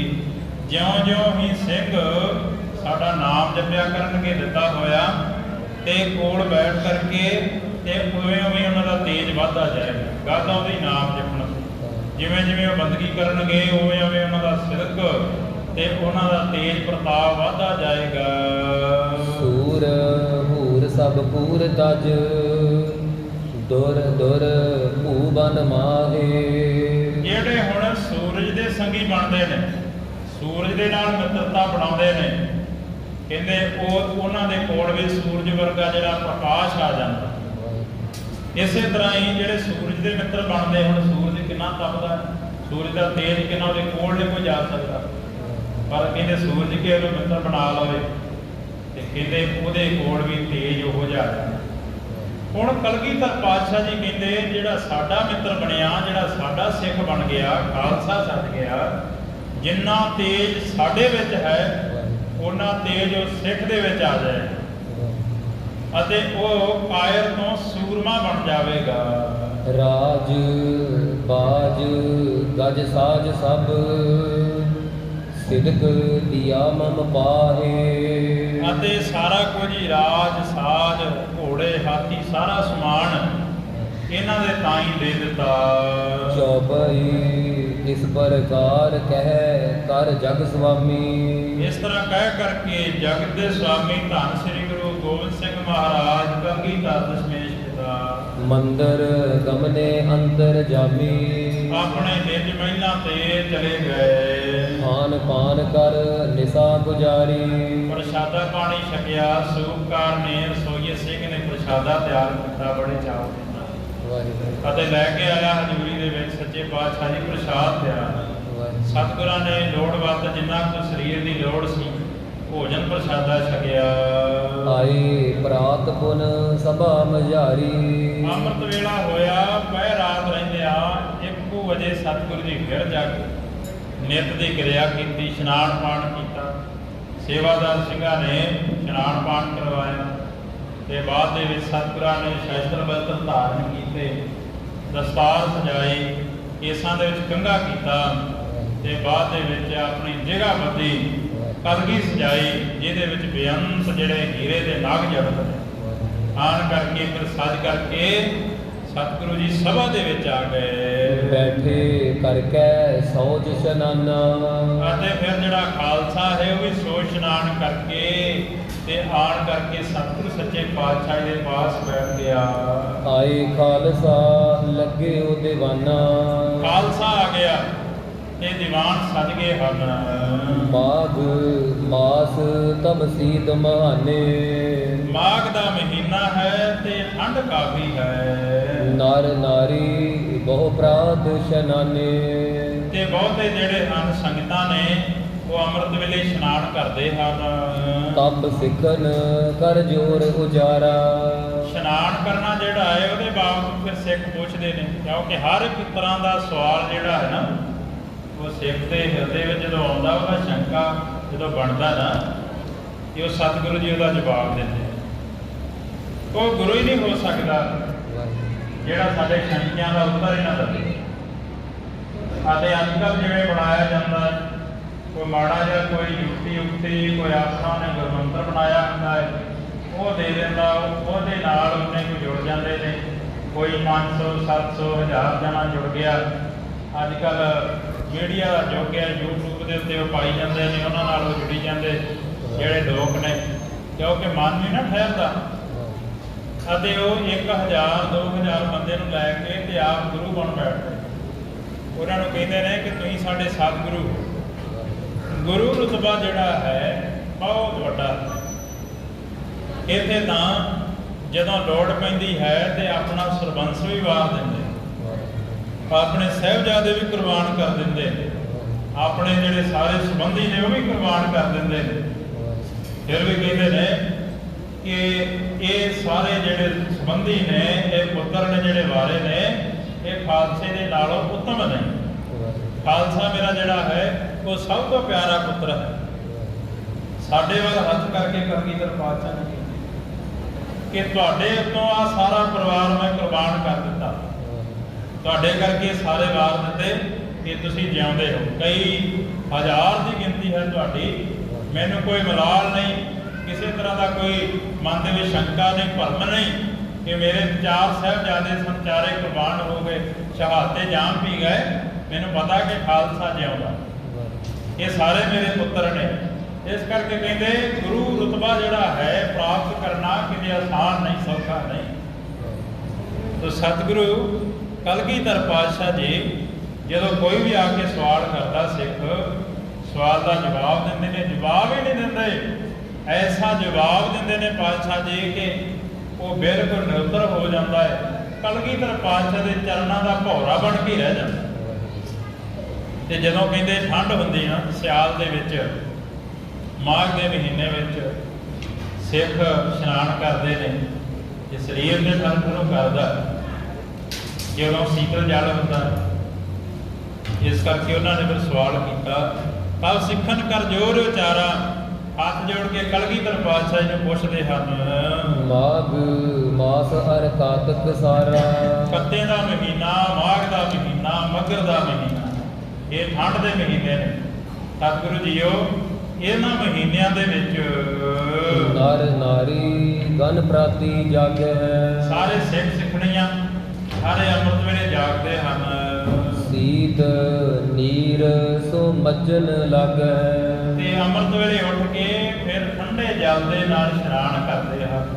ਅਪਰ ਮਾਸ ਕੇ ਦਿਵਸਨ ਮਾਹੀ, ਹੋਰ ਜਿਹੜੇ ਦਿਨ ਹਨ ਮਹੀਨੇ ਦੇ, ਜਿਸ ਕਿਸ ਵੇਲੇ ਲੋਕ ਨਹਾਈ। ਕਹਿੰਦੇ ਕਿ ਜਦੋਂ ਮਰਜ਼ੀ ਕੋਈ ਇਸ਼ਨਾਨ ਕਰ ਲੈਂਦਾ ਹੈ, ਪਰ ਇਹ ਠੰਡ ਦੇ ਦਿਨਾਂ ਦੇ ਵਿੱਚ ਅੰਮ੍ਰਿਤ ਵੇਲੇ ਇਸ਼ਨਾਨ ਕਰਨਾ ਬੜਾ ਔਖਾ ਹੋ ਜਾਂਦਾ ਹੈ। ਸਤਿਗੁਰ ਪਾਤਸ਼ਾਹ ਇਨ ਬਾਤ, ਸਤਿਗੁਰੂ ਪਾਤਸ਼ਾਹ ਜੀਓ ਇਹ ਜਿਹੜਾ ਸ਼ੰਕਾ ਹੈ ਕਿ ਇਸ਼ਨਾਨ ਕਦੋਂ ਕਰਨਾ ਚਾਹੀਦਾ ਹੈ, ਕਿਮ ਹੋਵਤ ਵਰਨੋ ਬਖਿਆਤ, ਕਿਵੇਂ ਕਰਨਾ ਚਾਹੀਦਾ ਹੈ, ਇਹ ਸਾਰਾ ਇਸ਼ਨਾਨ ਦਾ ਮਹਾਤਮ ਸੱਚੇ ਪਾਤਸ਼ਾਹ ਜੀ ਨੂੰ ਦੱਸੋ। ਇਸ਼ਨਾਨ ਕਦੋਂ ਕਰੀਏ, ਕਿਵੇਂ ਕਰੀਏ। ਸਤਿਗੁਰੂ ਜੀ ਕਹਿੰਦੇ ਵੈਸੇ ਜਿਹੜਾ ਅੰਮ੍ਰਿਤ ਵੇਲੇ ਇਸ਼ਨਾਨ ਆ ਉਹ ਤਾਜ਼ੇ ਪਾਣੀ ਦੇ ਨਾਲ ਇਸ਼ਨਾਨ ਕਰਨਾ ਚਾਹੀਦਾ, ਪਰ ਜੇ ਸਰੀਰ ਮੰਨਦਾ ਨਹੀਂ, ਸਰੀਰ ਕਿਸੇ ਕਰਕੇ ਢਲਿਆਈ ਹੈ, ਬੁਖਾਰ ਆਦਿਕ ਹੈ, ਥੱਕਿਆ ਹੈ, ਤੇ ਫਿਰ ਉਹਨੂੰ ਜਿਵੇਂ ਠਰ ਭੰਨ ਸਕਦੇ ਆ, ਉਹਨੂੰ ਗਰਮ ਵੀ ਕਰ ਸਕਦੇ। ਤੇ ਸ਼ਰਤ ਇਹ ਹੈ ਕਿ ਤੁਹਾਡਾ ਜਿਹੜਾ ਜਦੋਂ ਤੁਸੀਂ ਨਿਤਨੇਮ ਕਰਨਾ, ਤੁਹਾਨੂੰ ਸੁਸਤੀ ਨਾ ਪਵੇ, ਆਲਸ ਨਾ ਆਵੇ, ਵਾਸੀਆਂ ਨਾ ਆਈ ਜਾਣ। ਗੱਲ ਇਹ ਨਹੀਂ, ਇਸ਼ਨਾਨ ਕਰਨ ਦਾ ਭਾਵ ਹੈ ਆਪਣੇ ਸਰੀਰ ਨੂੰ ਸਵੱਛ ਕਰਨਾ, ਤੁਹਾਡੇ ਵਿੱਚ ਤਰੋ ਤਾਜ਼ਗੀ ਆ ਜਾਵੇ। ਜਦੋਂ ਤੁਸੀਂ ਚੌਂਕੜਾ ਮਾਰੋ ਤੇ ਤੁਹਾਡਾ ਸਰੀਰ ਡਿੱਗੇ ਨਾ, ਵਾਸੀਆਂ ਨਾਲ ਆਲਸ ਨਾ ਪਵੇ ਕਿਤੇ ਆਦਿਕ। ਤੇ ਜਦੋਂ ਤੁਸੀਂ ਕਹਿੰਦੇ ਨੇ ਸਾਇੰਟੀਫਿਕਲੀ ਇਹ ਪ੍ਰੂਫ ਆ ਕਿ ਜਦੋਂ ਕੋਈ ਠੰਡੇ ਪਾਣੀ ਨਾਲ ਇਸ਼ਨਾਨ ਕਰਦਾ ਹੈ ਤੇ ਉਹਦਾ ਜਿਹੜਾ ਅੰਦਰੋਂ ਰੋਮ ਰੋਮ ਜਿਹੜਾ ਖੁੱਲ੍ਹ ਜਾਂਦਾ। ਜਦੋਂ ਪਹਿਲਾ ਮੱਘ ਕੋਈ ਪਾਉਂਦਾ ਨਾ ਆਪਣੇ ਉੱਤੇ ਠੰਡੇ ਪਾਣੀ ਦਾ, ਤੇ ਉਹ ਬਿਲਕੁਲ ਜਦੋਂ ਕੰਬਣੀ 'ਚ ਆਉਂਦੀ ਨਾ ਹੌਕਾ ਜਿਹਾ ਲੈਂਦਾ, ਜਦੋਂ ਕਹਿੰਦੇ ਉਹਦੇ ਨਾਲ ਸਾਰਾ ਸਰੀਰ 'ਚ ਤਨ ਹੋ ਜਾਂਦਾ। ਤੇ ਜੇ ਨਿੱਘਾ ਪਾਣੀ ਪਾਵਾਂਗੇ ਉਹਦੇ ਨਾਲ ਫਿਰ ਤਾਜ਼ਗੀ ਨਹੀਂ ਪੈਂਦੀ। ਸੋ ਸੀਤਲ ਜਲ ਨਾ ਹੋਵੇ, ਇਹ ਮਨੋਰਥ ਤੇ ਪਾਤਸ਼ਾਹ ਨੇ ਦੱਸਿਆ, ਪਰ ਫਿਰ ਦੱਸਣਗੇ ਵੀ ਇਸ਼ਨਾਨ ਕਦੋਂ। ਜੇ ਕੋਈ 1 ਵਜੇ ਕਰਦਾ ਉਹਦਾ ਮਹਾਤਮ ਕਿੰਨਾ, 2 ਵਜੇ ਕਰਦਾ ਉਹਦਾ ਮਹਾਤਮ ਕਿੰਨਾ, ਇਸ ਤਰ੍ਹਾਂ ਜਦੋਂ ਕੋਈ ਦਿਨ ਚੜ੍ਹੇ ਕਰਦਾ ਉਹਦਾ ਮਹਾਤਮ। ਇੱਥੋਂ ਤੱਕ ਦੱਸ ਕੇ ਫਿਰ ਪਾਤਸ਼ਾਹ ਜੀ ਕਹਿਣਗੇ ਦਿਨ ਚੜ੍ਹੇ ਤੋਂ ਬਾਅਦ ਕਈ ਰਾਤ ਨੂੰ ਜਾ ਕੇ ਦਿਨ ਸਮੇਂ ਨਹਾਉਂਦੇ ਨਹੀਂ, ਕਹਿੰਦੇ ਉਹਦੇ ਰਾਖਸ਼ਾਂ ਦਾ ਨਹਾਉਣਾ ਹੁੰਦਾ। ਰਾਖਸ਼ ਬਿਰਤੀ ਵਾਲੇ ਹੁੰਦੇ ਨੇ ਜਿਹੜੇ ਜਾ ਕੇ ਸ਼ਾਮ ਨੂੰ ਜਾ ਕੇ ਰਾਤ ਨੂੰ ਨਹਾਉਂਦੇ। ਅੰਮ੍ਰਿਤ ਵੇਲੇ ਸਿੱਖ ਨਹਾਉਂਦੇ, ਇਸ਼ਨਾਨ ਪਾਣ ਕਰਦੇ ਨੇ ਅਤੇ ਜਾ ਕਰਕੇ ਗੁਰਦੁਆਰੇ ਸੇਵਾ ਕਰਦੇ ਨੇ, ਅੰਮ੍ਰਿਤ ਵੇਲੇ ਦੇ ਦਰਸ਼ਨ ਪਾਸ਼ਨ ਕਰਦੇ ਨੇ, ਨਿਤਨੇਮ ਸਜਾਉਂਦੇ ਨੇ ਅਤੇ ਲਾਹਾ ਪ੍ਰਾਪਤ ਕਰਦੇ ਨੇ।